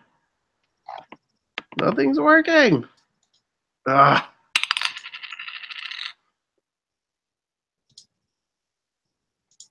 I'm trying to get a bunch of drafts done, Yeah. so I have stuff to post while I'm out and about. Out and about. When are you going out and about? We leave in the morning. In the morning. Well, sometime tomorrow. It won't let me. says you can enter a valid email address. That is a valid email address. You broke it. Whatever it is. Weird, it made me type it in instead of God, I really hate changing my handling time. What do you Oh, me too. But you know what's good about changing your handling time? It's like it racks things, you know? It disrupts the eBay metronome and it seems to bring more sales. So whenever I go on vacation, dude, sometimes I just enter vacation mode to stimulate sales. And I will show you a graph of where I entered vacation mode and I got a sales increase, and it doesn't make any sense otherwise. I'm hoping since it'll only, so I put it at 4 days, like just now, because I don't want to take any more chances tonight, because I have a couple things I'm going to ship in the morning before I leave, but I don't want to deal with any more. I'm done with that now. Then tomorrow I'm going to change it to 3 days, because that's Monday, Tuesday, Wednesday, and I'll ship Thursday. Yeah. Right? Yeah. So I'm hoping 3 days isn't going to be enough to really upset people. No. But it also right before Christmas. This is like the worst time to do this. Well, you're the one who planned the party. Well, it's not even the party. It's the fact that I'm going to San Francisco afterwards. Well, that's your fault. I know, but I really want to go to San Francisco. I have friends there, and I'm going to go thrifting, and I'm pretty stoked about that. There are so many estate sales tomorrow, by the way. And there's several second day estate sales tomorrow. I'm not thinking about that. I have to save up my money for my San Francisco thrifting. Have you gone thrifting in San Francisco before? Yeah. No, I used to live there actually, but it was before I ever got into this. So I never stepped foot into a thrift store when I lived in San Francisco. Gotcha, yeah. Because it's not too far away from me, but I've never Oh, really? make a trip down there or over there. Yeah, So it's pretty close. It's like where do you live? Sacramento. Oh, okay. I lived in Davis for a while also, actually. Super close, yeah. Did you guys? No. Oh. No. I've got a bunch of cool UC Davis stuff. I moved out there to be closer to my then boyfriend. I see. And I lived in Davis for like 3 months, and it was terrible. Really? So bad. A little place. Well, I wasn't 21 yet, so I couldn't do like the bars or clubs or anything like that. So then I moved down to the East Bay where he lived. And and then I lived there for 8 years. And I liked it. I mean, I loved living in the Bay Area. I miss it a lot. It was one of my favorite places to live. But Seattle is also really cool. So yeah, I feel like Seattle and San Francisco are kind of similar a little bit, you know? the weather is a big difference. Yeah. I'm very excited. I've been looking at the weather app all week, and I'm like, it's going to be 66 there next week. Like, that's amazing. It's 29 here today. Yeah, San Francisco has weird weather. It's like they're like in the wintertime, they're in the 70s. And like in the valley where I am, it's like in the 30s, 40s. Yeah. But they're like, they have great weather right now. It's weird. Krillin, there is a reason I'm not using vacation mode. I don't know if you mean vacation mode or, turning my listings off. I don't think I'm going to put the vacation mode on because I don't want people to see like the big glaring, this person is away. Like, I feel like that's... Stimulate sales, though. I think people see that and they're like, oh, I'll help them finance their vacation. There's so many charitable people. So you think it's beneficial to put vacation mode and not just change handling time? I think anytime you change handling, you should put vacation mode. Really? I think yeah. Nicole told me not to. So now I have... Smarter than me, definitely. Conflicting... But, I don't know. I mean, I'm definitely not hiding my listings because fuck that. Because it takes like 2 weeks to recover from that if you're lucky. fuck that. It is so. I did it before, like 2 years ago when I went on vacation. It was terrible. When you change your handling time and you put vacation mode, it does something to the algorithm that doesn't suppress you. But if you don't put vacation mode, it does suppress you because you have longer handling time for no reason. That's what I think. But I could see that. dude, nobody knows anything about Cassini. I know. That's why it doesn't really matter what I do. It's all, Grand Cassini don't even know what because Cassini actually has artificial intelligence, right? It builds. That's why it can like ban sellers and they cannot unlock you. You see what like Craigslist Hunter, who's like one of the guys who I think is one of the best eBay sellers there is in the scene. He got banned for doing something stupid, like those lane chests. Like they told him, like, "Hey, don't sell these lane chests." And he talked to them, and he was like, "Oh, if we take the lock off, it's cool, whatever." We put up a lane chest, but before they said, "Hey, don't put any more lane chests." But he talked to them, but the intelligence doesn't know that, so it was like lane chest, boom, 7-day suspension. one of my Instagram friends had a similar issue. Unliftable. Well, The bizarre thing is that you call in and they can't do anything about it. That's anything. bizarre. Nobody can do anything because it's like the boss is a computer. That's bizarre. I know. Dude, that's what Cassini like. People think Cassini is a search engine. It's actually an artificial. It's one of the first artificial intelligence internet machines. That's why, like, when we integrate, like, you should do as many image searches as you can because it builds the database so much. I image search stuff all the time. It really has been growing. Like, when they first launched it, it couldn't tell the difference between a banana and a slug, and now it can tell the difference between, like, a Picasso and not one.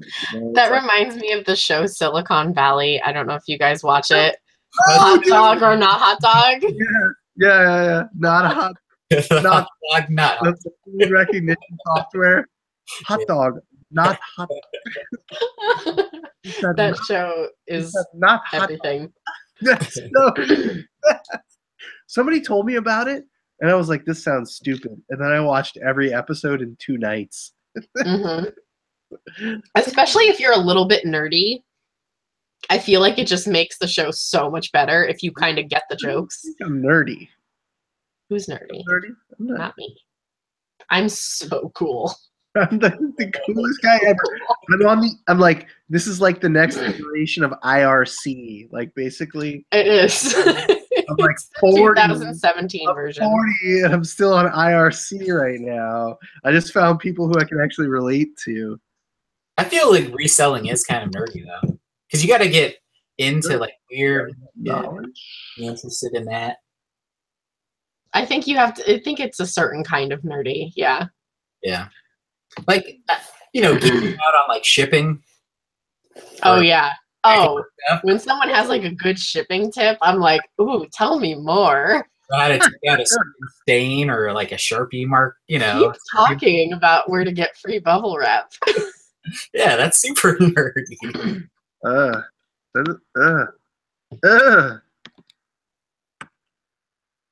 this again. Hey guys, I gotta go. But it was great seeing you. Yeah. Have a good night. Nice art piece. Thank you for showing that. I'm trying to find Ansley's email here. I apologize for not. You're having PayPal issues? Yeah, well, I'm having myself issues. Okay. I totally did it. Okay, let's activity reports tool. Activity. Are you trying to send an invoice? Yeah. Oh, okay. Create. Ooh, I can add my company logo. That's amazing. You can do like a money request also. Yeah, I want to do it like really cool though. I'm trying to do it like in a cool way where it's Oh. What? Not a nerdy way. Not nerdy way. One purple hit.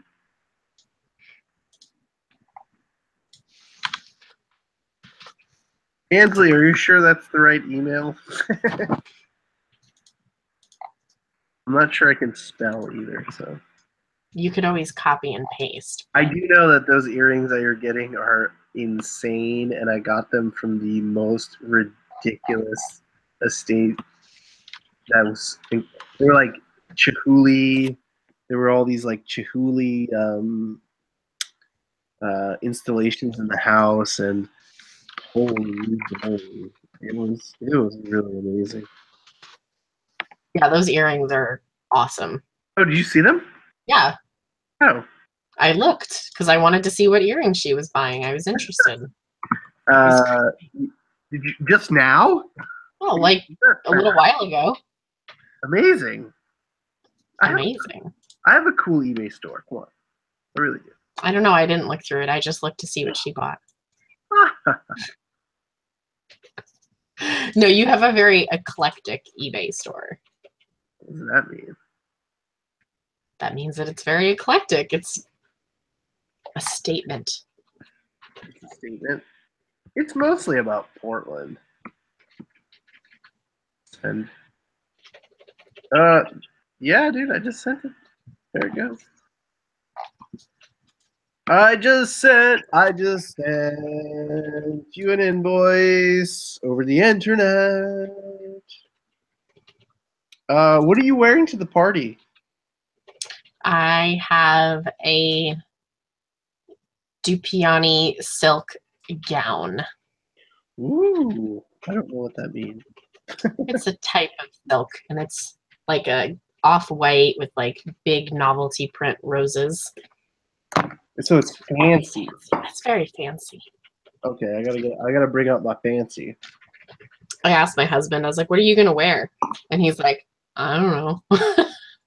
I was like, and I showed him what I'm wearing. He's like, oh, I need to find something nicer. It's tough when you wear sweatpants. Well, and he gets to do like business casual to work. So he wears like jeans and a dress shirt to work most of the time. So I don't know what he's gonna wear. I don't know. He didn't get a haircut though, so he's halfway there. Got a haircut? Mm-hmm. Yeah, it's hard for me because I don't. Okay, so I don't like people that touch me particularly in general. So it's hard for me to get haircuts because Really? You don't like getting your hair cut? Or... I don't like random people that I don't know touching my head. Okay. I'm not Is it just a head thing? And do you have like a... I kind of have a sphere. Okay. But it's not, I mean, it's not like, I'm not like the guy in that There's Something About Mary or anything like that, but like, I just, like, it's hard for me. I'm like, I don't want somebody touching, like, a random guy with scissors touching my head. But isn't it the whole point, like men, well, I guess women do too, but you build a relationship with a stylist so you feel more comfortable with them eventually? No, I go to like, I totally like then I go across town. This is like a Seinfeld skit. My life, my life is a Seinfeld skit. So you can't go to the same barber. Like you're running out of barbers in Portland. Never gone to the same barber twice ever. Like, yeah, I generally try to go to ones that give out like free beer or whiskey because then I get like, I'll calm down a little bit. Oh, they do have those here in the city. I don't think Mike has gone to one yet, but supposedly they have them. The reason I don't shave is because it's uncomfortable. So you don't even like shaving yourself. Exactly. I love there is nothing I love more than going to my stylist and having her take like 5 hours to do my hair. Like the more she like washes my hair and then she has to condition it and she has to do the whole thing. I could do that all day. If she was like, this is a 12-hour process, I'd be like, sign me the fuck up. No. Krillin says when my hood goes up, I get a little crazy. Hi, boss. It's like the way I hide from the I think you're feeling uncomfortable even just talking about someone touching your head. exactly like He's like, I better protect it just in case someone comes down here. here. It And was Paisley hard. says she wants someone to wash her hair every day. Yes. I would pay for that service. I would pay to have one of those sinks put in that has the little divot for your neck and just have someone come and wash my hair every day. You have no idea. Like, it makes me feel like I'm going to die if someone does that. Like, Sorry. I boss. I don't like that at all. Oh, God. That's so funny. Washing my hair is like, So you don't like even doing it to yourself? Or you're okay? No, I'm okay with washing my own hair, but like, I don't want, like, it's, dude, like, it makes me feel infirmed or something, first of all. Like, why is somebody washing my hair? Do you not have the ability to think logically about it? I mean, I don't have the ability to think logically about a lot of things. Like, I can apply logic to many situations and like many formulae, but like, hair, boss. not one of those things. I think you do have to be a little bit of a touchy-feely person for that to be okay. I think you have to be okay with that, or else it would be weird. And it's not weird for, like, I just don't. Like, I got my nails done today, and I've never been to this place before. I was actually disappointed that she, like, rushed through it. Because all the other places I've been, they massage your hands, and they massage your arm, and they do the lotion, and the whole thing. I love that. This bitch was like, shh, and then she, like, kicked me out. So I was upset. yeah, so I got. So I was on the island of Bali. What are you doing? What? What are you doing with the world's biggest hedge clippers on your nails? I was cutting my fingernails. That's the worst thing I've ever seen. You could just cut your own hair right now. Just go for it. These are the best. Anyway, so I was on the island of Bali for a month or so, and having lots of fun, eating lots of interesting foods, and then somehow we had like a massage. Oh my god. You don't like them? Oh my no. At all. Like I actually left. I was like, listen, like I don't like this. Like I'm fucking done. I have paid hundreds of dollars for various crazy massages. Oh my god, When I used to go to Vegas a lot before I had a kid and had disposable income to do those things, yeah. I would pay when I'd go to the fancy hotels to get like the hot stones, and then they put like masks on you and stuff, and like seaweed wraps and charcoal packs. All of that is giving me like it's making me eat this right now. There was this one place I used to go that Well, they did a bath first. You could like soak in this bath of like goat's milk. oh my It god. was like a goat's milk ash bath. So it was like volcanic ash and goat's milk, and you could like soak in it. And What the fuck?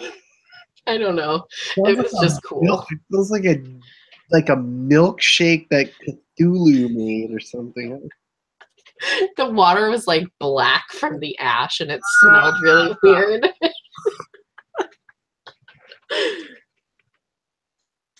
Cold Krillin. I think Krillin's a robot. Okay, so I'll just pop into live chat. Like, when you do your show with what's her first name? Crystal. That's like it's an impossible time for me because I'm like I'm mobilizing. Like I bring my kid to school, and then like I have to get some stuff done, and I can never watch the show. You know, I'll come back. I come back and watch them when I can, but for me, that's like my impossible time frame. But it's like, I don't remember what I was talking about. Just lost my train of thought. Well, we want to have you on the show. So next time you have a free Tuesday, I will set aside that time. I'll set aside that time for you guys. But like on the fly, it's like so hard to like get the. Oh, that was the thing. Like the live, whenever like I pop into a live chat, Krillin's always Chinese girls. what the fuck, Krillin? Krillin, dude, what are you talking about? Krillin, dude. Dude. We have no. Krillin is like this weird artificial intelligence robot thing. He's become too smart. He's evolving. Krillin's evolving, and it's odd. You know, I have a feeling about like people in this in this business that don't like. I feel like a lot of people in this business are introverts. Oh yeah. And I think that's why they don't, you know, they don't like, and I'm seeing this in the chat, we don't like people touching them. They're not into like the hair and the massages and the whole thing. I think that a lot of them are introverts, and they can be because in this business, you don't have to really interact with people face to face. Yeah. I enjoy, so the estate sale companies, like I know all the ones that I interact with, I know everybody by name. They know me by name. We can communicate. We can make deals that they can make with other people. And I really believe in that interpersonal communications drive business. At the same time, like if any of those people come up and put their arm around me, I'd be okay with it. But if it's like a random person for some reason, I'm like, What's this boss do again? what the? Well, I mean, I don't like strangers touching me either, but I don't feel like someone who's doing my hair is a stranger. They're someone who I am paying to have that service done. I kind of feel like I'm paying you to touch me as less as possible to cut it. Dave and I stay separated. They put like something over your head, Kind of like blinders on a horse, and they just how click. much do I have to pay you extra to touch me as little as possible? There's probably people who would do that. I think with women's stylists, it's really hard because they feel like you want a like chitty chatty relationship. Oh yeah, I don't want any of that shit. Thankfully, I know my stylist now, and she's cool as hell. And she'll talk about like things that I want to talk about, and then if I'm not being chatty, she just like Britta's boss. keeps her mouth shut. Oh yeah, so you get to like guide the conversation and be like catty. And I don't mind talking to her though, because she's pretty cool. I don't mind talking to her. Excuse me, princess. Well, today, like, I would have totally made Fine. conversation with the lady doing my nails, but I think she would rather have her eyes poked out than talk to me. Like, she was rude and rough, and she did a really shitty job on my nails. There's speaking of like, interactions, it's so funny. Like on every single one of my videos, there's one So lazy. downvote. It's like one person has this like I have 160 subscribers. If you There's no downvote on this yet. if you have to downvote me, like I'm not even like we're not even talking about like we don't even like divulge trade secrets really. Like we just kind of like Maybe that's the problem. Well, I think that at some point I'll have to devise something that makes people angry to create controversy to drive some kind of traffic. Click, click, click. Clickbait. God, there's one guy. Okay, here's. Oh my God, If you have to, okay, if you have gotten to the point where you have to resort to clickbait titles, you should quit because you're not interesting anymore. Okay, you're just not. Like, I have fake clickbait titles, and they're like, "Run from the flaming tacos." And also poop and eBay and poop. The people who come clicking this looking for the poop are going to be very disappointed. Well, I mean, this is all poop, and there's some eBay mixed in, and then there's more poop. So I really think that it's highly, like it is true. Like this is mostly bullshit, and there's some like good gems like worked in there. I always like for other eBay sellers besides myself, like especially somebody like you who's like, well, like, are you like 90% fashion? Would you say? Yeah, probably at this point. Although I'm looking to change that a bit, but yes. Okay. What about that would you try to change and why? Just for diversification purposes. I was actually looking at I have this little app on my phone that shows me what I was doing last year. Like what were you posting on Facebook at this time last year, whatever. That's cool. And it's kind of fun to see old pictures. And I posted a picture of my eBay 60-day total on this day last year, and it was almost $1,000 more than it is right now.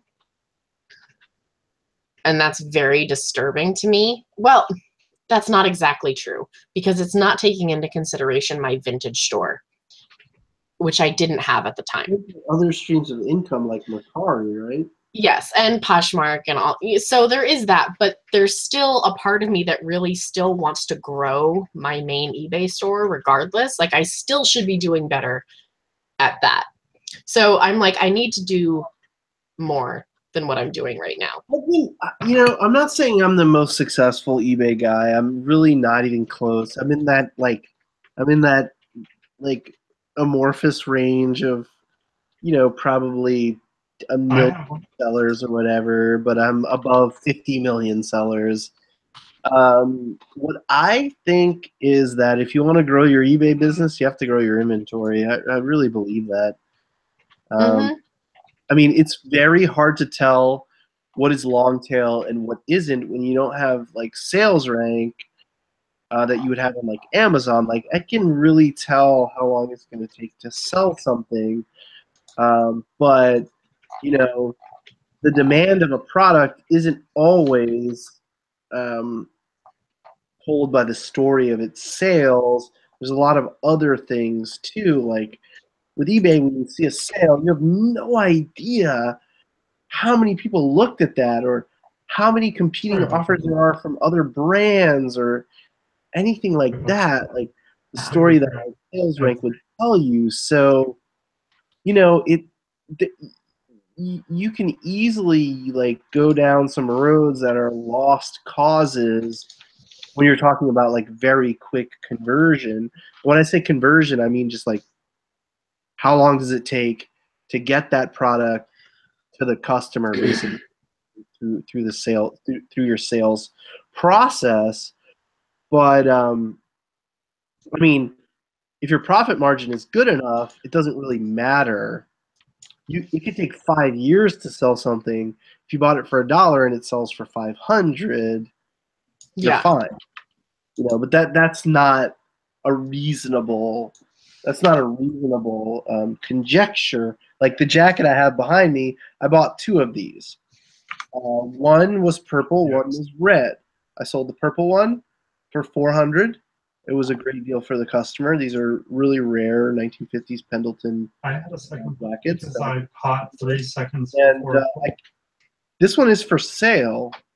But the other one sold in the day, and this one's still here. And this is for me. This is the more attractive one. So I really don't know why it hasn't sold, and it's like it doesn't make any sense to me because the other one was kind of hideous. They were of the same style by the same designer and a very similar size.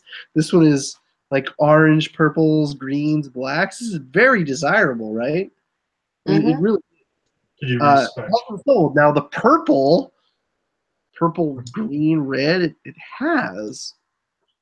I just feel like if I'm not doing hard goods, I'm leaving I'm leaving money on the table. I think that you have to. I think getting away from the thrift store model and figuring out how to get it before it gets there is your future. Really. But at the same time, I enjoy that part of it. I know, but it doesn't have to not be. But you're not going to be able to grow your business. That's true. You're not gonna be able to, I don't think it can be my main portion.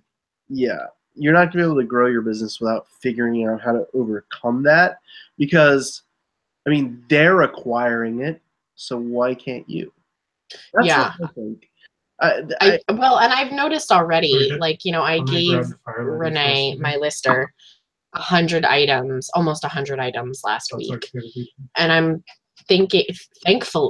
not thankfully, but whatever. I'm going to be Fire gone seems for like a it few stayed up days. all the time. If I was For not going to whatever be reason. gone these next few days, I don't have another 100 items right now to give her. Okay. Yeah. So there is going to Well, be, we'll find out. there is this lull Sorry. of being able to source the right amount of items to give her to make her worth having on my team. So I need to have that many items, but they also need to be good items because I don't want shitty items dragging down my store. But okay, so your inventory is. I like to. So it's like this blob, right? People like to think. I think this is really the wrong way to think about it. Like individual items aren't going to affect the whole. Because your inventory is this creature, and it's made up of these cells, basically, and the cells are your items, and they sell and you acquire, and they sell and you acquire, and the blob becomes bigger and smaller and bigger and smaller, and hopefully, as it contracts and grows, it gets bigger and bigger and bigger, and that is your main asset, the value of your inventory, right? And you're tossing off like things that are no longer. Are no longer like hype, and you're going to be moving like in 18 months, like box logo Tommy Hilfiger shit will be just like it'll be $12 again. Like 5 years ago, if you found box logo Tommy Hilfiger stuff, you couldn't even sell it. Now it's like hundreds of bucks, hundreds of dollars, or some of it's thousands of dollars. Seriously. I know. Like, I see people like they got the Yeezys, the Tommy box logo, and the Polo Bear. What's up with the Polo Bear? Why the Polo Bear, hipster people? Because it's ironic. It's not ironic. It's ironic because it's dumb. You know what's ironic? That no one's bought this jacket for me because it's like $1,000 jacket and I'm selling it for $300. I wonder if you had it on Etsy, how it would do. We should look some up on Etsy. What do you think? What would you call it? It's a 1950s Pendleton. This is 1950s Pendleton. They call it Navajo, but it's really not.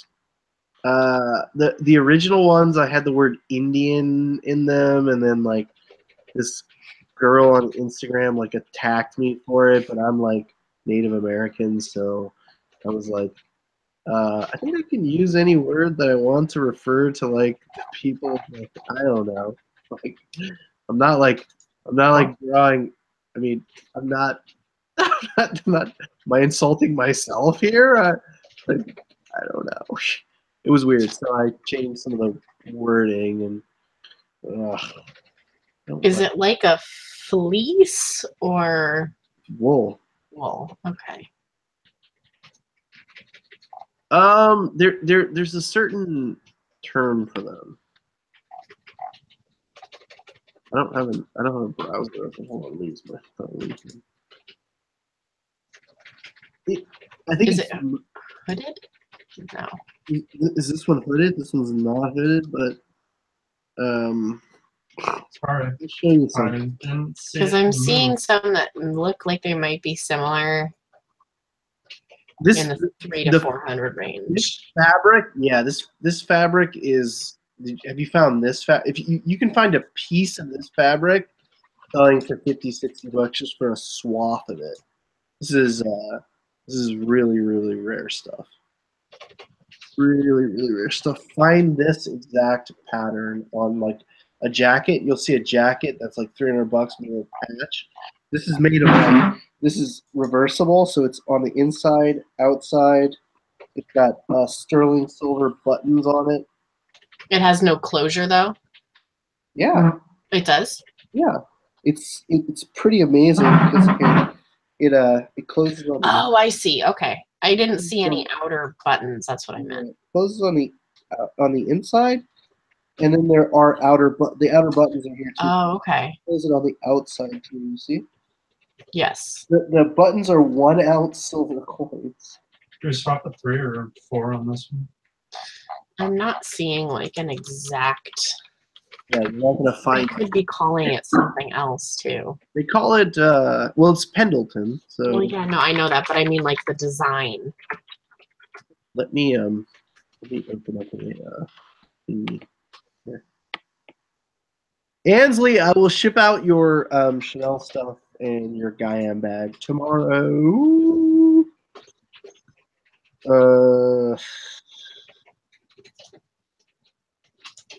Like I've just found with All the way Etsy, over I here. think like Etsy would I- actually be a pretty good fit for you if you wanted to take on something else because people there like weird and expensive shit. Yeah, They don't buy anything. So like I've done Etsy experiments where I put like hundreds of items on Etsy and they don't sell.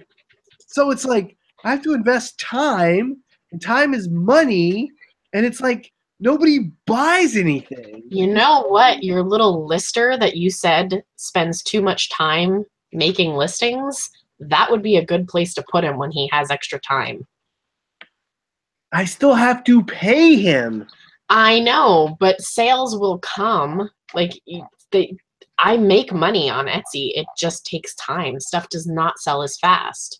No, and it doesn't sell at all. Oh, well, I disagree with you there. Okay, so in a day I can easily have 600 to 1,000. Have you ever had $1,000 day on Etsy? No, but I know people who have. Well, I know people who've seen dragons. What are you talking about? Really? I'm not finding your Pendleton jacket here. I'm not seeing any comps, like, so to speak. They don't have a horse blanket, so that's one of the biggest problems. It's not. I'm gonna screen share in a second. I'm gonna search some stuff. Really rare stuff. The brown version of this is like very, very desirable. I don't know what's up with my I'm having some internet. I'm having some Chrome. Like whenever I have the Hangout going, the like Chrome itself doesn't run properly. I have an old shitty Mac, so I hate Apple products. Even though my computer and my phone are both Apple products. It's just some kind of weird proxy. Red, orange, Navajo horse, blanket.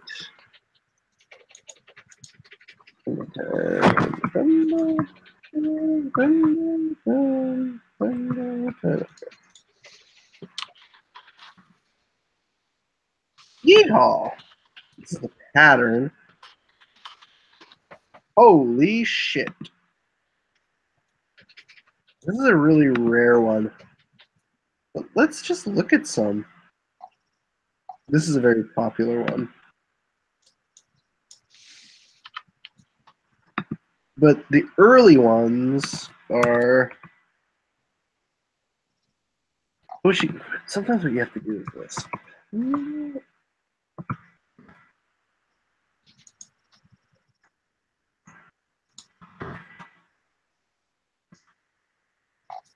Blanky. Pendleton Blanky. Okay, screen change. That's it. Test match. Are you High school meaning to be shipping. screen sharing right now? Yeah, I'm going to. Just Okay. hold on a second. User help Pendleton. Dylan says, has anyone ever told you that you remind them of Tom Green? My bum is on the seat. And now that he says that, I can't unsee it. I don't like that. It's Hey kids, rub your balls. That way you don't get cancer. Okay, I'm gonna screen share right now. I'm gonna be so dry for you.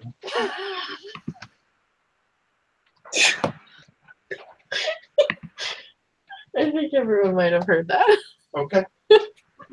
Everyone hears everything You your like husband tea? says. Tea? You like tea?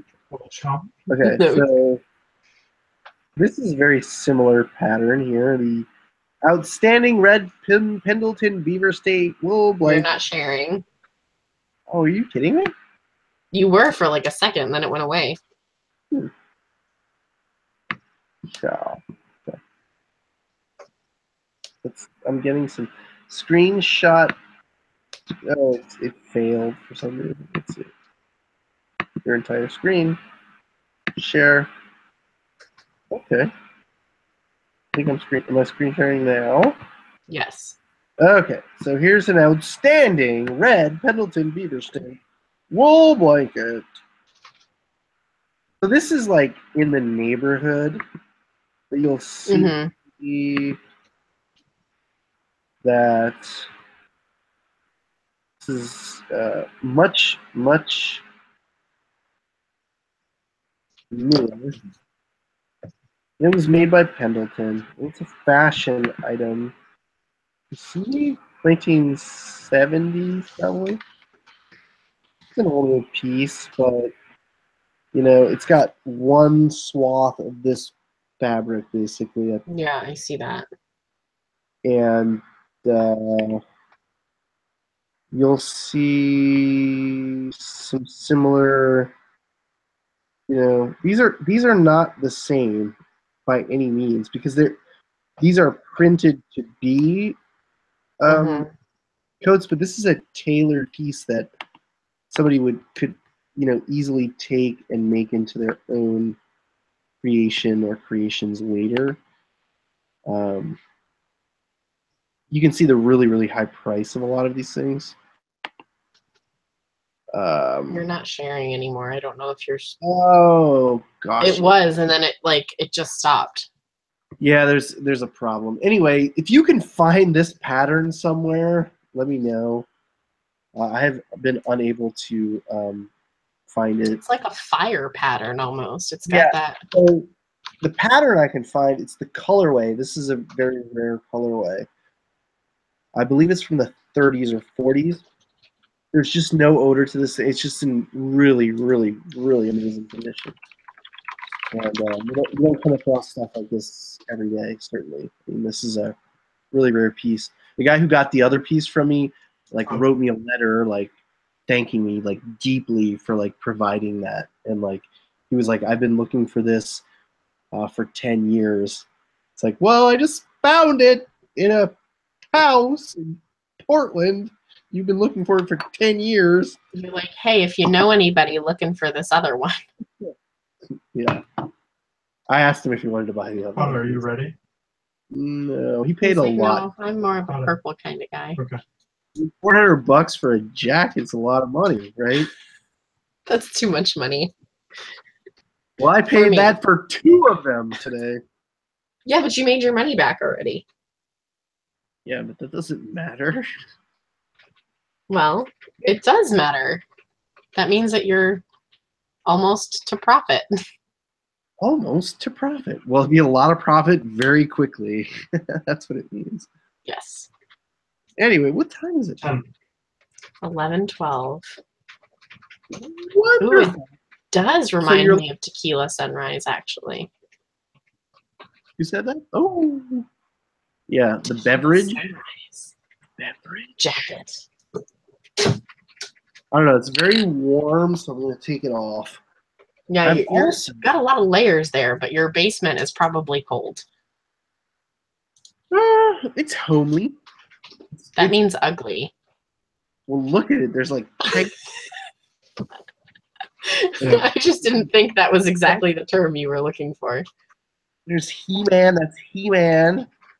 What is that big purple thing? It's He-Man.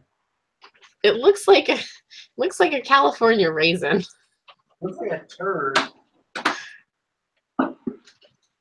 Oh, Looks like I the see. skull mountain He-Man thing. How much is that worth? Oh. Oh wait. Ugh. You got pause.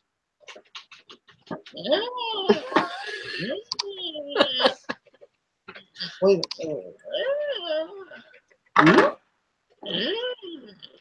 It's a little perverse.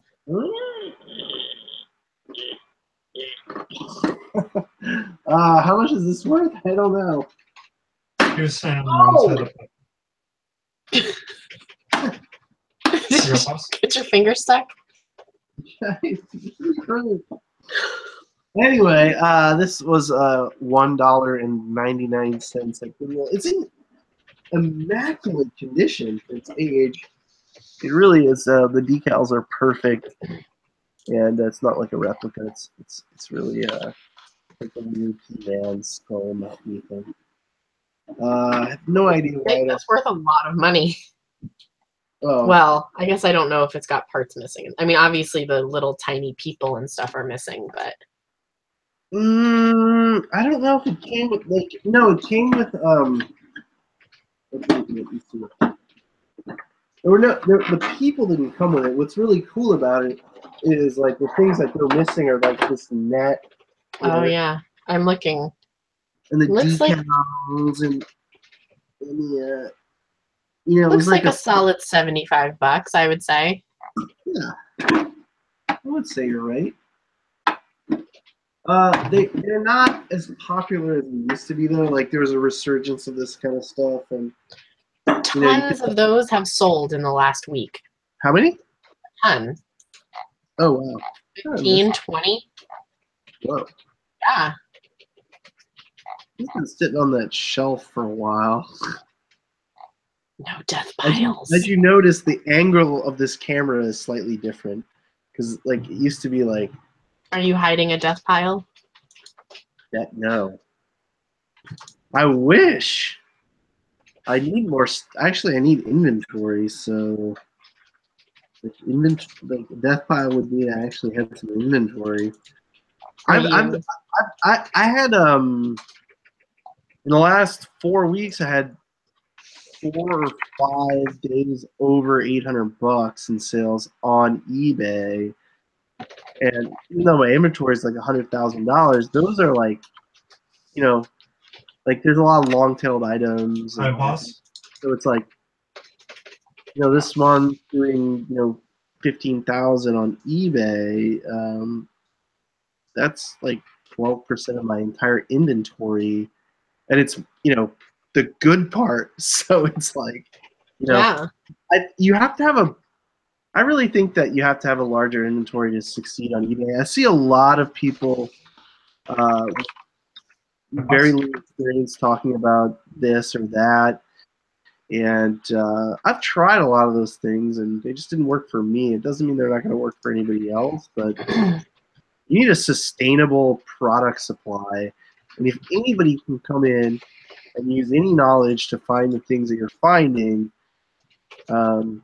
you have to get to them. You have to step above that, because as the competition is always going to be there in any marketplace, but you have to be able to rise above that competition and use like your mind, your logic, your access to information and product to be better, right? Yeah. I think the Thrift Shop Hustler just entered. It might be at work though. Might have to be working right now. You see. I was watching his Coca-Cola videos earlier while I Oh, was you- doing my hair. I didn't get to see them. Those were pretty interesting. The doll was really, really creepy. And I let him know that it was creepy as well.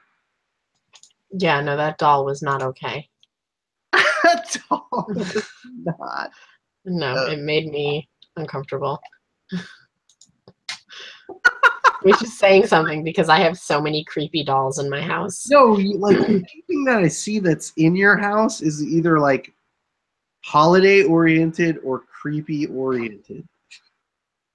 And I have like my whole bathroom upstairs. I should show everybody sometime. Since it's a late night show, I could probably show it.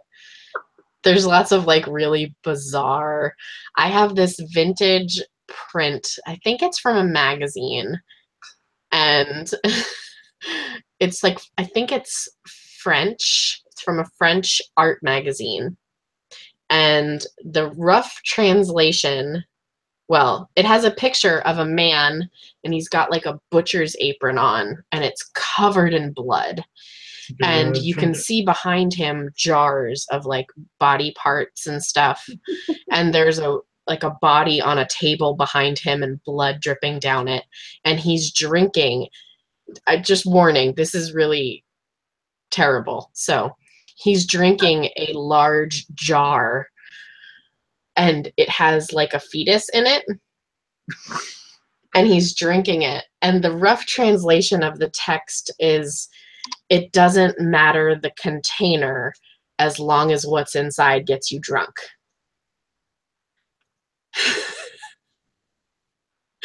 And that's the rough translation. Like the container doesn't matter as long as you get drunk from what's inside of it. And I found it at a flea market like 12 years ago.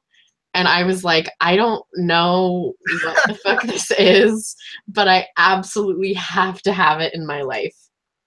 So my entire bathroom is like creepy, nudity, inappropriate. I have like a Medusa card that Crystal sent me, but instead of snakes, it's penises on her head. Oh, dude. So there were like 3 Gorgons, right? Medusa was one of the 3 Gorgons. And I worked, so in my previous non-reseller life or partial reseller life, I was a botanist. And I worked on an island called Gorgona, which was named after the Gorgons. And I fucking just got the same chest. or I just bonus roll. Cortez. Cortez his ship landed on this island, and it was like there were like 7 types of venomous snakes, and 37 of 42 crew members were killed by poisonous snakes. Whatever you guys are doing. Holy shit. Yeah, I was on the island for like 2 weeks, and saw whale sharks, a fer-de-lance, lots of different like types of snakes, but the fer-de-lance is the most poisonous snake on the planet. Like 5 times more deadly than a king cobra. Fuck that every way to Sunday. Yeah, dude. I was walking through the forest and I almost stepped on one.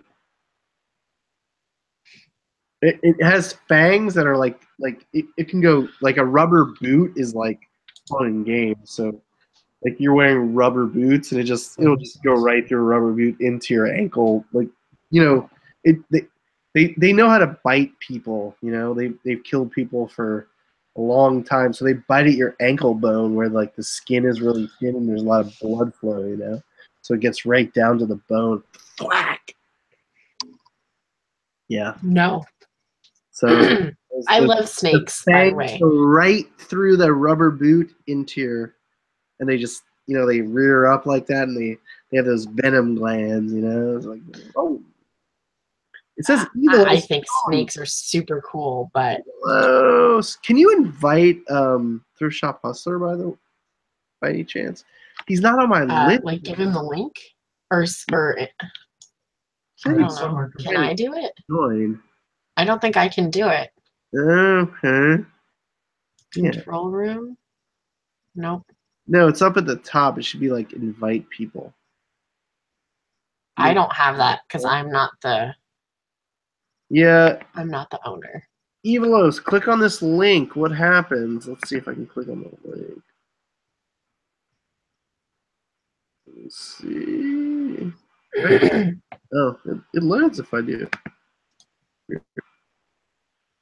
So I found the actual French saying. And I'm not going to say it because I don't speak French and I'm just going to butcher Is it. it better to So like put it in a put like Google tree Translate. only at the end and Well, the not translation fence? basically means whatever the state of inebriation, what does the flask matter? Woo! And I didn't know that when I bought it. I just was like, this is a fucked up picture. Yeah, dude. And when I translated it, I was like, it's even more fucked up now. Short URL. Hold on, wait. How do I? I'm gonna shorten the URL. You got a tiny URL. I'm not good at. I used to be like good at internet stuff. Now I'm just bad at I everything. used to know how to internet. I used to know about the World Wide Web, but now I just make tiny URLs.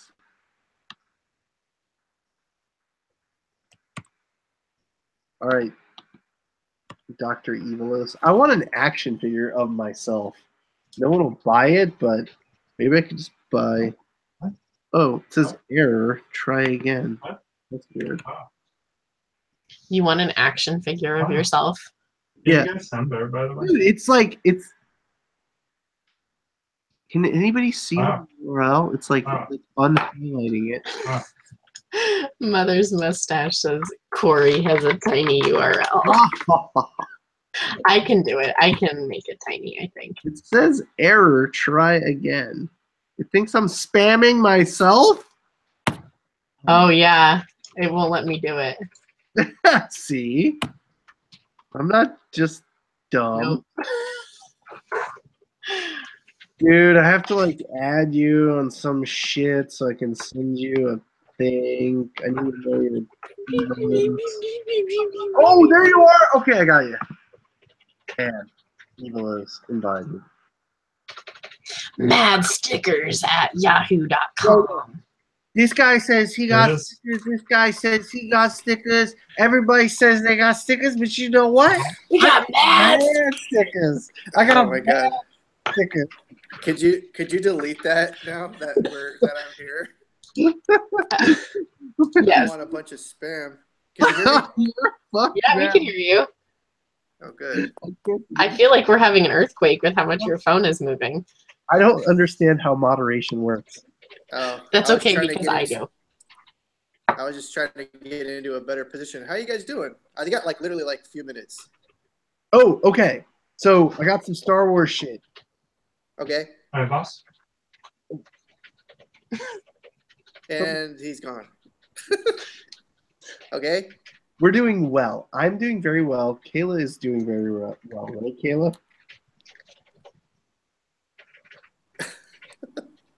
I'm Dude. good. I kind of saw like a preliminary of the little Coca-Cola stuff that you went and got back to or something. But is any of that worth any money? Thank you. I don't know. I think there's a fan from like the 1900s Why, that boss? was Why, boss? probably worth something. Yeah. And there's a couple bottles that I think are from the 60s or the 70s that might be worth something. Oh, but 1 second.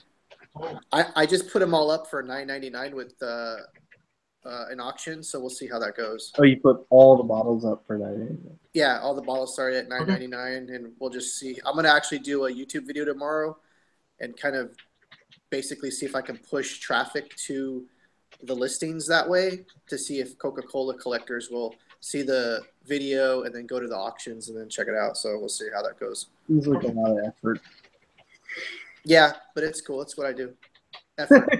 Effort. Dude, that's a new shirt. Effort. It's Hey, yeah. the Snake Mountain Man was awesome. I had that when I was a kid, Yes. and we used to. I used to scare the crap out of my brother with that thing because it's got a voice microphone Thompson? where you talk into this microphone and it has like a really creepy voice. Oh, like this thing? Yeah, I think it's there. Yeah. Well, you put batteries in it, and it has like this voice changer thing to Oh it, yeah, here it is. You're right.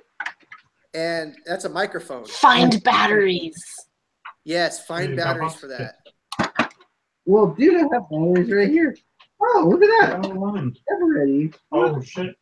There's not even any corrosion on that thing. Look at that. Oh, Oh, let's get deep in here. Oh, look at that. Look how put your old tongue that on it. Does it still work? battery is. That is an old battery. Put your tongue on it. Don't put your. Okay, so it's dead. When I was little, like, I don't know, 5 years old, my dad Oh, cool. told me to put my tongue on a 9-volt battery, Whoa, that was and weird. I would never do that again. Chris, check it out. It's not even like corroded at all because Put your tongue on it, see if it works. We just did that, and nothing happened, nothing. unfortunately. Then it's dead. That's an Everlast. Those I remember when those actually used to be good batteries. Now they're like 99-cent store batteries. Oh, so it comes out of the speaker here. Yep. Okay, this thing is in amazing condition. Look, like there's like no corrosion at all in there. Yeah. I have to turn my thing sideways to see that. That's cool. $1.99 at Goodwill. Oh, score. Yeah, If the decals are in really good shape. if that speaker thing works, it'll add substantial value to that thing. What do you think the value of this is? I can't see the whole thing, so I couldn't even tell you. It's probably worth. There are like almost no scratches on it. Like, look, the decals are like perfect. Yeah, without testing the thing, I would say it's between maybe 40 and 60. And testing it. Oh, this thing moves. Yeah, there's like it's like a kind of like a weird little drop bridge type of thing there. That you put your little fingers right there, and then and it's like a trap thing, and then it pushes them off the cliff. It cuts your fucking fingers off. Try it. Okay. I didn't like play with toys when I was a kid. I used to just go in the forest.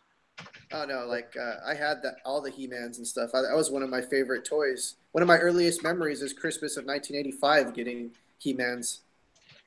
Dude, in Christmas 1985, I got the NES, and Yes. I remember not knowing what it was because I didn't even understand what it was. What was the first game you ever played? Was it Mario?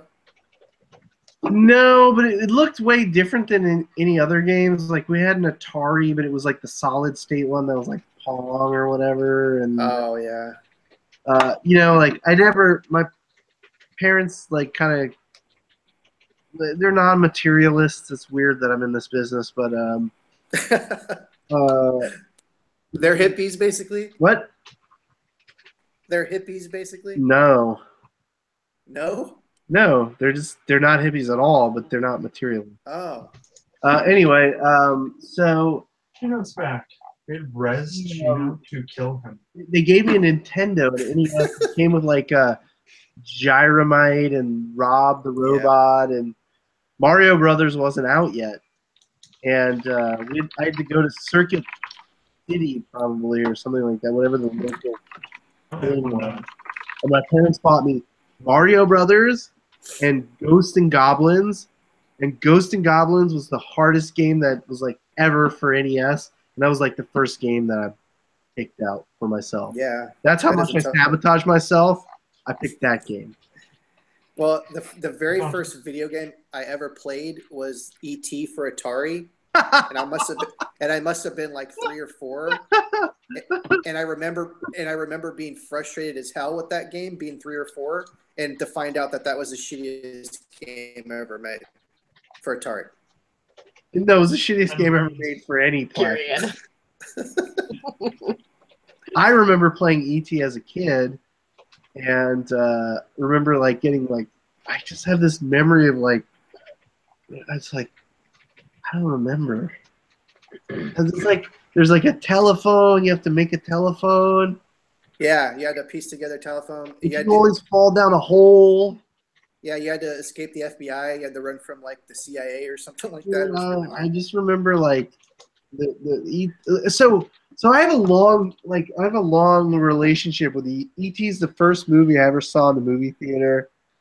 Um, my aunt and uncle who didn't have kids, they like sent me an E.T. doll because I loved E.T. so much. It was the first movie I ever saw, and I loved it so much.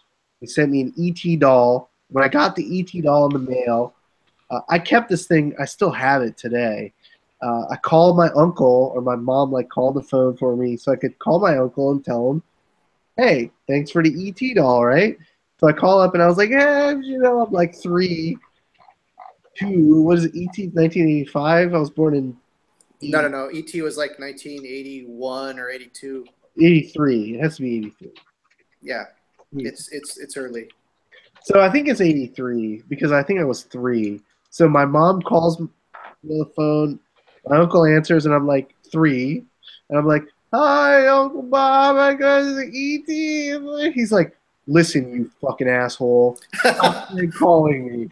And I was like, and he hung up on me. Well, you want That's to real. That's real shit. That's the real shit. You want to That's hear? not. I didn't just make that up. You want to hear the real shit? What? Is you're the anti-Elliot because you're wearing a blue sweater hoodie. That's who he's been channeling. You're like the Crips of Elliot Crips. I'm the Krelliot. You're the Krelliot. I've been trying to decide when I could show Hazel that movie. Now, today, right now. Wake her up. Wake up, kid. It's time to watch a fucked up movie about aliens. I cry every time I watch that movie. It's sad. But anyways, cry sometimes when I'm lying in bed. My wife hates E.T. She can't stand the actual. Well, no, she doesn't like the alien. The actual alien freaks her out. It's pretty creepy. The coolest alien ever. He looks like a mutated turd, though, dude. Like really. Elliot, I'm a mutated turd. Elliot, I drink beer and I drunk. That's the best part of the whole movie when he drinks the beer and he gets drunk. Oh my God! You guys want to hear a great ET story? What about it? I'll tell you. You know how they had Reese's Pieces in the movie, right? Well, they approached M&M, and they didn't want to do it, and Reese's Pieces sales skyrocketed that year. Yeah. There it is. I think that they didn't. M&Ms were like, "Oh, we don't want to be in a Steven Spielberg movie." She's busting out the old school plush. That's so funny. That's the thing I have. That's the exact same one. That's my ET dude. He just happened to be hanging out on a shelf down here for some reason. Dude, that's my ET. That's the original one. My dog humped that one to death, so it's no longer exists. This is That's fucked up, dude. Kamar 1982. So this is like the first one that they did, probably. Yeah. So that must have been 82. Yeah, see, I think the reason I never got into ET is I was born in 85. So it was kind of before my time. And then by the time I saw it, it kind of wasn't cool anymore because it was like 1990. And it was kind of like... So I'm not that into it. But yeah. I still think it's pretty amazing. I gotta run, guys. I love you. Have a great weekend, and keep eating Reese's Pieces. It's like still phone home, Elliot. Phone home. E.T.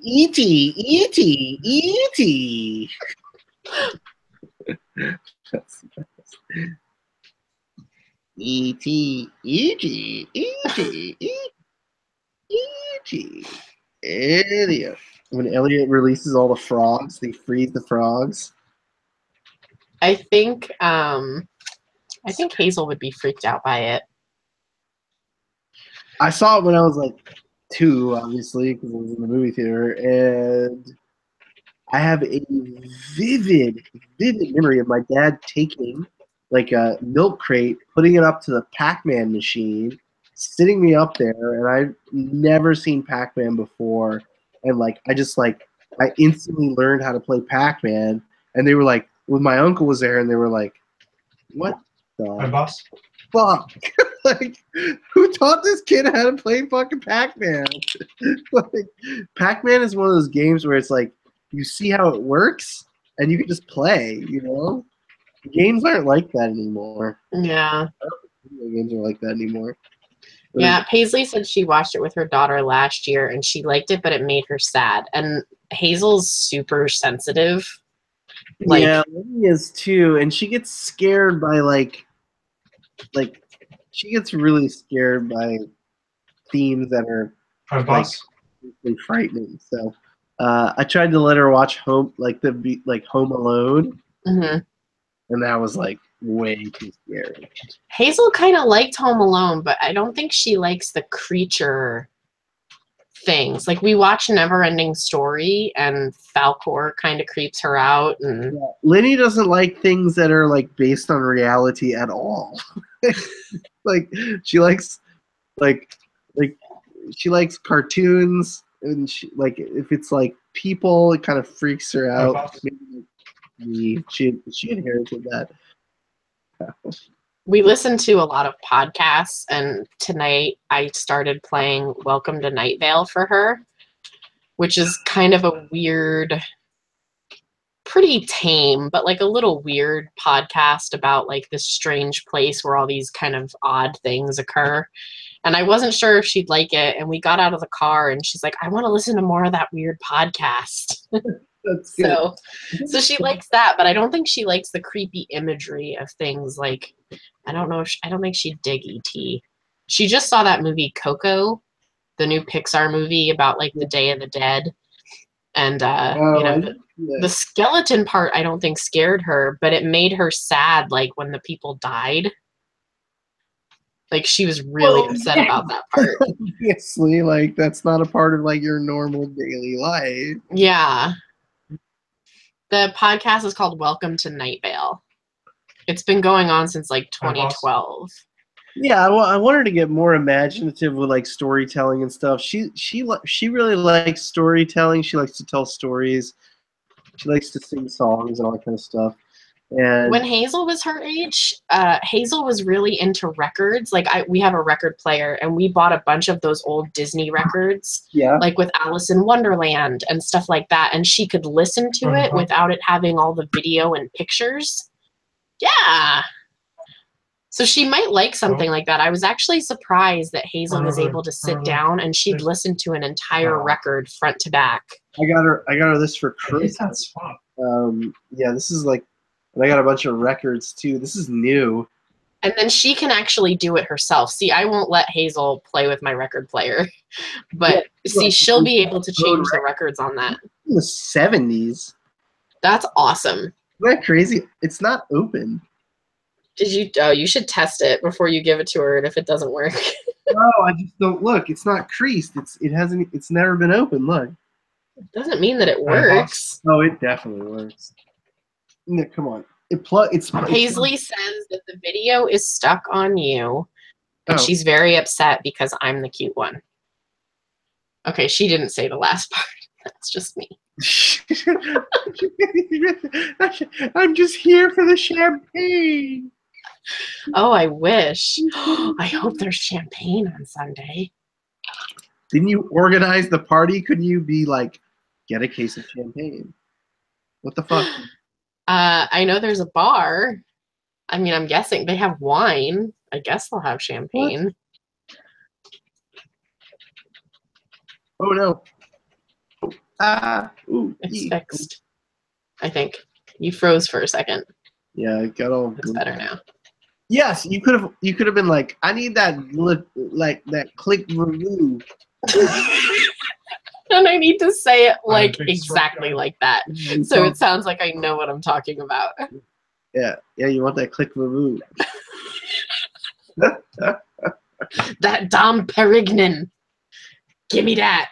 You got that Dom Juan, and then you got that Dom Perignon. You know what I'm saying? Like, they go hand in hand. I'm sure there will be some kind of sparkling wine.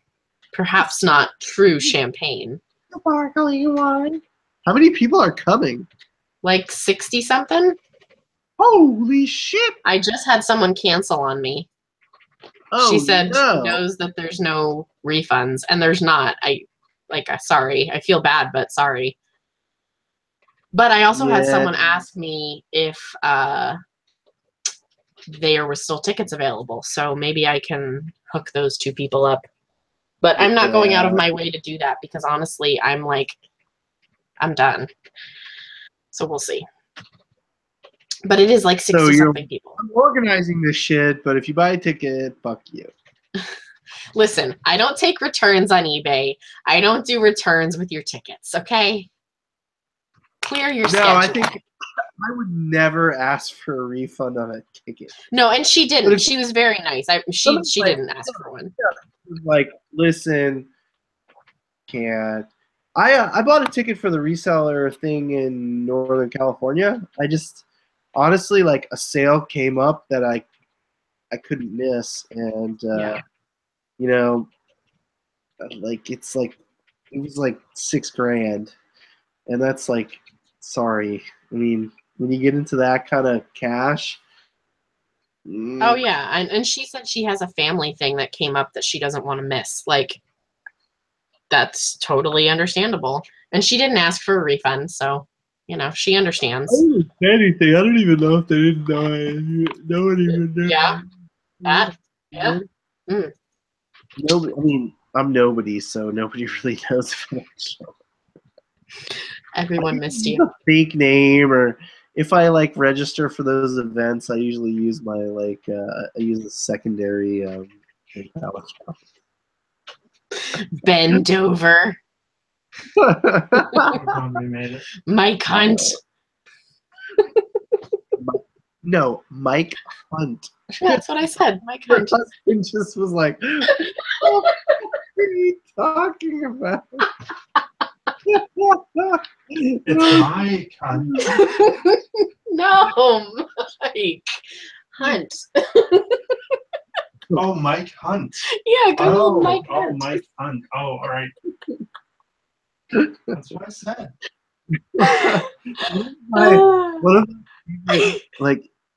One of my favorite comedians is Richard Pryor, and I know that like he's not relevant now anymore, but I remember as a kid like being hilarious, and like one of the best things was when somebody would heckle him, his response was, "Don't forget runes." That was it. I thought that was like the best response to a heckle ever. Oh, look at that. I mean, I don't know. I mean, there's like certain things that he was really funny about, but like he was very racist, he was very sexist, and like maybe that was the way of the world. I mean, that was how everyone kind of was. Yeah, you can't take like it's so easy to take a lot of things out of context, and but I mean, Richard Pryor burned his face off smoking crack as well, so it's like, So there you go. Yeah, there you go. Richard Pryor did not have good judgment, though his comeback, that is, my dick, is hilarious because if somebody that's also my favorite comeback. It's so good. Somebody's like, "What do you mean you're telling people that they should sell stuff on eBay?" And you're like, "My dick." Really, suck my dick is like one of my favorite like insults to people. You don't even like, have to add the other part. You just have to say, you have to just look like this, like we call crazy, and be like, "My dick." That's it. You don't even have to say, you have to. Everything else is implied. You know, like you can make that's true. And like, if you say "suck my dick," that's like, it's kind of like, it's not as Nice. It's not as in this. Like, my dick is just more invasive, because it like What about it? You tend to. exactly like I've just put you off. Like I don't even have to insult you. I just have to reference my dick. And that's it. That's all I do. That's all we do on this channel. I'm not a huge fan of like stand up. What's the guy's name? Bill Burr? Bill Hicks. Oh, Hicks. Hmm. What was it? Like he was like the psilocybin guy kind of. Is he Bill Hicks? I don't know. Oh, There's not many comedians that I'm that into. There's like a very small handful. I'm not into any. I'm not into anything or anyone or. I don't like things. I don't like people or smells. I don't like my head touched. Don't like people touching me in general. Let's make a list of things Yeah. that Corey likes. Estate sales. When I'm first. Chicken. I like shipping. I like shipping packages and sitting alone in the bunker. Hey. Did that hit too close to home? I don't like haircuts. No. No, it's not that you don't like haircuts. You don't like people touching you. And therefore, I don't like people I don't know touching me who don't know me. I just you like being a hermit. I'm so hermity. I like hermiting in my basement. Like, yeah, the hoodie's back on. You can tell he's getting uncomfortable because he's like, But I really am nice though. I know I'm hermity, but I'm not mean. we'll see. Or is it going to take a couple drinks on Sunday to get you like loosey goosey at the party? No. Okay. I am socially lubricated in general. No, I'm not. I have certain boundaries, especially with people who are full of shit.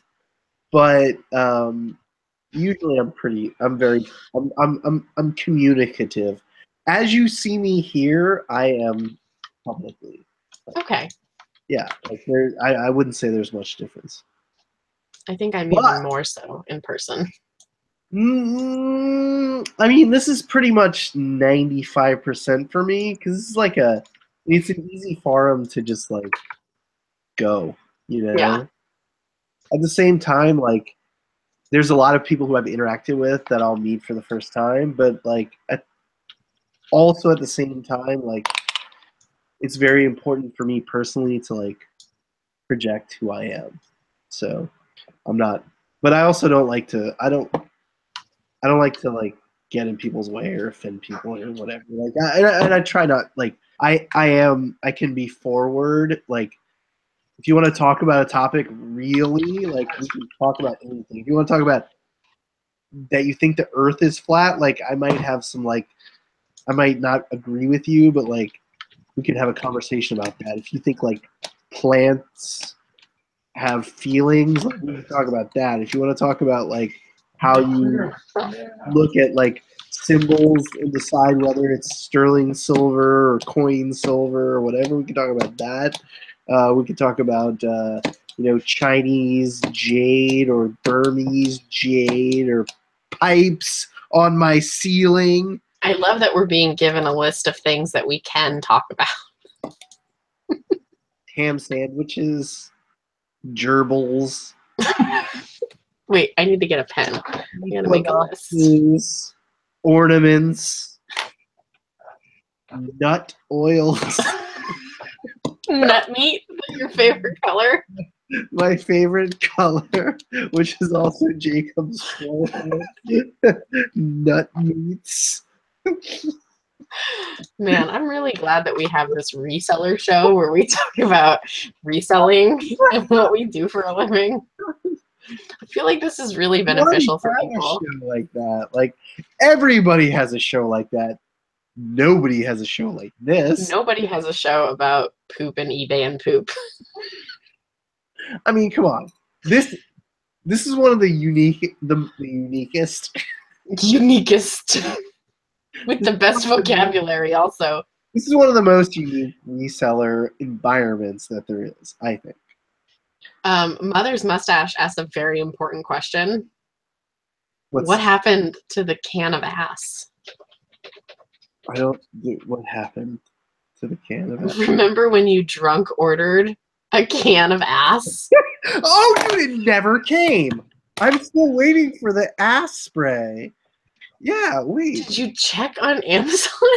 Dude, I Did you send it to someone else? wait. No, maybe. That's a. Oh my god, the liquid ass. Liquid ass. What happened? Is it I gonna don't- be the I white didn't elephant order it. gift? I remember paying for that shit because it was like $10. I think it's gonna be the white elephant gift. It hasn't come to my house, so how is it gonna be the white elephant gift? I don't have it. Your order. I ordered on my Amazon business account too. Oh, Jesus Christ. They're like, let's see. He sells electronics and he buys ass. Sells ass. Well, I buy it by the bottle and I sell it by the spray. 45 cents a spray, liquid ass, directly to your enemies. I want to know what happened. I'm I gonna- think they decided that you can't be trusted. Well, there's a house for sale next door that I want to buy, and I wanted to spray liquid ass on the doorstep every night, so that when people came over, it would stink and they didn't buy it. They'd be like, yeah, we're not interested in this one. Where's this ass? Why is this ass smell permeating? When did I order that liquid That ass? was like a month ago. It was more than that, maybe even. You can't just look through your orders? I'm looking for it. It's not here. I think you forgot to pull the trigger. All right. That must have been what it was. No, I never. I was like totally drunk too. We know. I mean, I usually make We were there. well inebriated, so there would be no purpose of making this show unless I was at least partially intoxicated or tired. I mean, I am not as interesting as I am after I've had a couple of beers. Well, I mean, that goes for most of us. Oh, we got a foreign ass. Mark Swinson. We got to get Mark Swinson on this show. He was an early adopter. Do you know that Mother's Mustache was my first subscriber? Yes. And she is one of the bestest of the best Subscriber? of the YouTube hanger outers. YouTube hanger. Mother's Mustache. Do you resell or do you just like watching reselling shows? I don't know if we've ever talked about that. I met her through Nicole's show, I believe, and then I think she watches my shows sometimes when I do them rarely. But I don't know. Do you resell? How did you find us is my question, I guess. This is the part of the show where we ask you guys questions. Yeah, exactly. You found me because no one else knew I fucking. I mean, the first show I did. There was like the first 5 shows. I just like made something up to talk about, and then I was like, okay, it's the 6th show. I should have a guest. And that's different than how? Now, how? You're sitting here. Oh, that's true. You are participating in this failure, no matter whether you like it or not. So she says she does resell, but she hasn't sold in a while. Okay, so that explains at least how you're in this circle of insanity. Yeah. I know Paisley needs to come on. Nobody wants to come on my show. My show. I think that we need Mothers and Paisley to come on and get a little bit of estrogen flowing in the chat here. Dude, I already have too much estrogen. You do? Estrogeny. You don't think I give a female perspective to the reselling environment? Krillin says, who watches this stuff and doesn't resell? It's like watching porn for educational purposes. But I'm trying to divest from education and just create absurdity. And I feel like we can drag this absurdity outside of reselling and make reselling more relevant through that. That's what I think. I That think sounds that- convoluted. No, I think that we have an intelligence that is interesting, and like the most successful show ever on A&E was Pawn Stars. Why? I was gonna say, why is that? Well, A&E kind of sucks, Yeah. but you know, you had 50 million viewers per show. Pawn Stars, crazy numbers. Mm. He's made a lot of money. They got totally screwed. So, Um, Rez, but also they haven't. So like, I wonder if they created some kind of merch. There's no Pawn Stars merch. They haven't ever done any merch, right? There's not. Like those hillbilly dudes who are the Ugh, Duck ugh. Dynasty. Yes. They merched everything. They just merched it. Do you know how much of that Duck Dynasty shit I find at the thrift store? All of it. It's like constant, Yeah, 'cause often you have a and summon. it's ended up. awful. Ugh. Yeah, but here in the Pacific I'm Northwest, sorry, but you're on this. bought that shit I know. like where I'm from. Ugh. Ugh. I've never watched it. I just know the secondhand of it. Second hand of it. I know when it came out, I was selling a lot of Tupperware because apparently in the show, one of them drinks. Stop. Can you say Tupperware It again? could just be all Tupperware? in our mounts. Thank you. Why? I don't know. So I guess one of them drinks out of like the vintage. I want to say it now. Those plastic cups. And so for whatever reason, they were selling like crazy on eBay. Like the pastel colored ones from like the 70s and 80s, they became super popular. So I was selling a stack of like 4 or 5 cups for literally $35 to $50. This was like 2 years ago. Because I guess they drink their sweet tea out of it. Interesting. Yeah. Drinks tea from it. So, of course, other people need to have matching Tupperware. Actually, I used to sell a shit ton of vintage Tupperware, like for a lot of money. I think it is not quite as desirable now.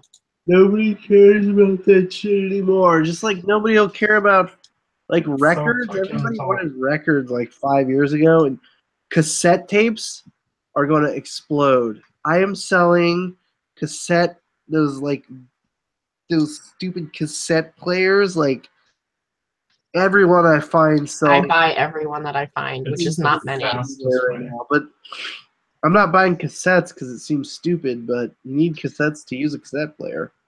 Hip hop cassettes sell really well. Crazy. I bought Like a pretty in amazing. 2000s. Today. I got a really, really incredible boombox today. It's hard to find really good boomboxes anymore. I have a really awesome big yellow Sony boombox that I found a couple weeks ago. But I need to clean it because I think the eye on the CD player is like dirty because it works, but then it stops working. I think it's got like a dust on it or something. So I need to play It's with it. way The too cassette much player effort, works, my the radio works, and then the CD player Alright, is like where now? intermittently Alright, working. Jesus. And I think if I can get it working, it goes for like $100. Yeah, definitely. But then I realized I also kind of want to keep it. What you got to do is Alright, good. if you Mark, have some dark mark so we could see. problems like that. It's one of two things. Dark mark. Either it's the laser that, so there's like a laser and a lens. And if you take like We're right in front of the goddamn eye on the side. Air, you know, that canned air. I tried We that. originally gathered. We tried that. The second thing is there's a belt, okay, and the belt has gears in it, and Mhm. it moves the laser back and forth. If one of the little rubber gears on the belt is broken off or fucked up, then it won't slide right, so it'll get all on the line, you know. It Mm. moves a lot. You would think it just moves a little bit, but there's like a ratio where that Yeah. belt kind of moves quite a lot for the amount of. What was he meant? I think it's the lens, because sometimes when I close it Can and you put the place a CD in marker it, for us to face? it doesn't even recognize that there's a CD in there. Yeah, And then sometimes when I close it, it works for a little bit, but then it stops working. probably the laser then. Yeah. So I don't know. The glass is glass. Hmm. The lens is made of glass. So What? We're all together right here. I don't know. I'm not going to put too much time into it. Like, it's not worth it. yeah. But But you know, I'd those kind of like to get it working. lasers really last for a long time. I had some of the original products that were produced by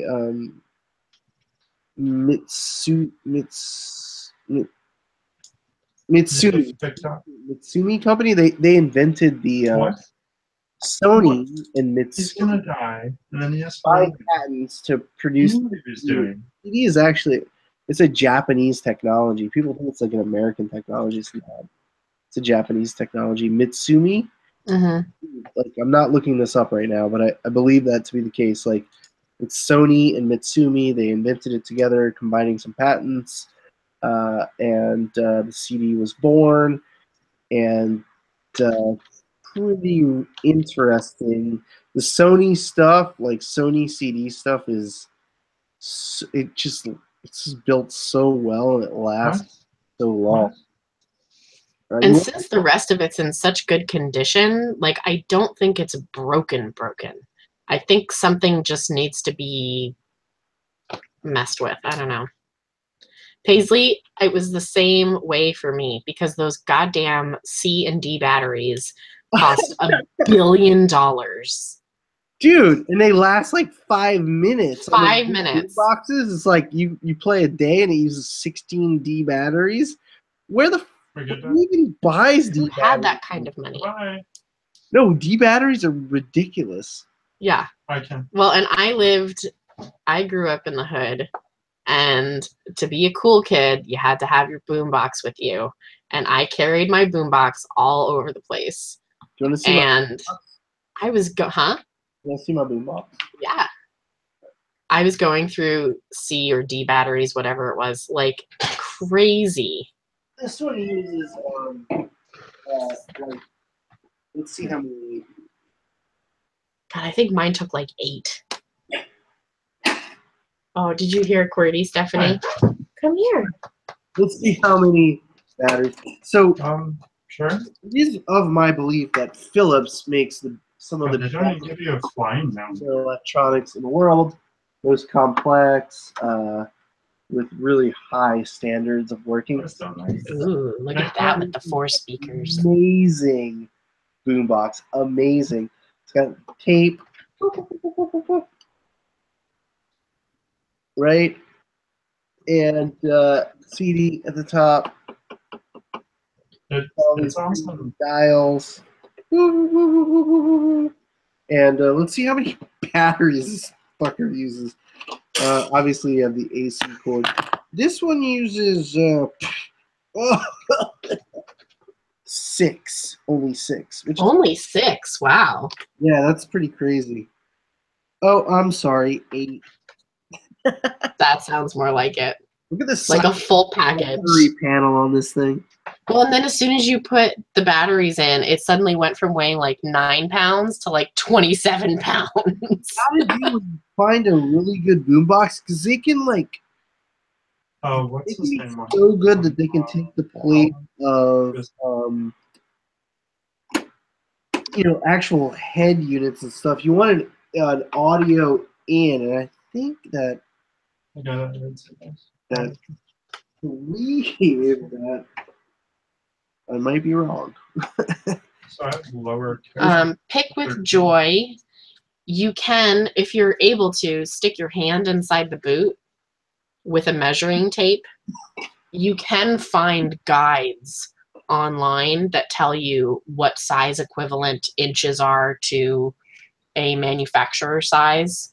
You just have to search like shoe size in inches or something similar to that. But you do need to measure the inside of the shoe. The outside is not going to give you an accurate measurement because it'll all depend on the size of like the outside rubber and stuff like that. So Did he do one last week? look at that. Yeah, I have lower calf. Wow. My boombox that I love. Wow. Are you going to, wow. Wow. Wow.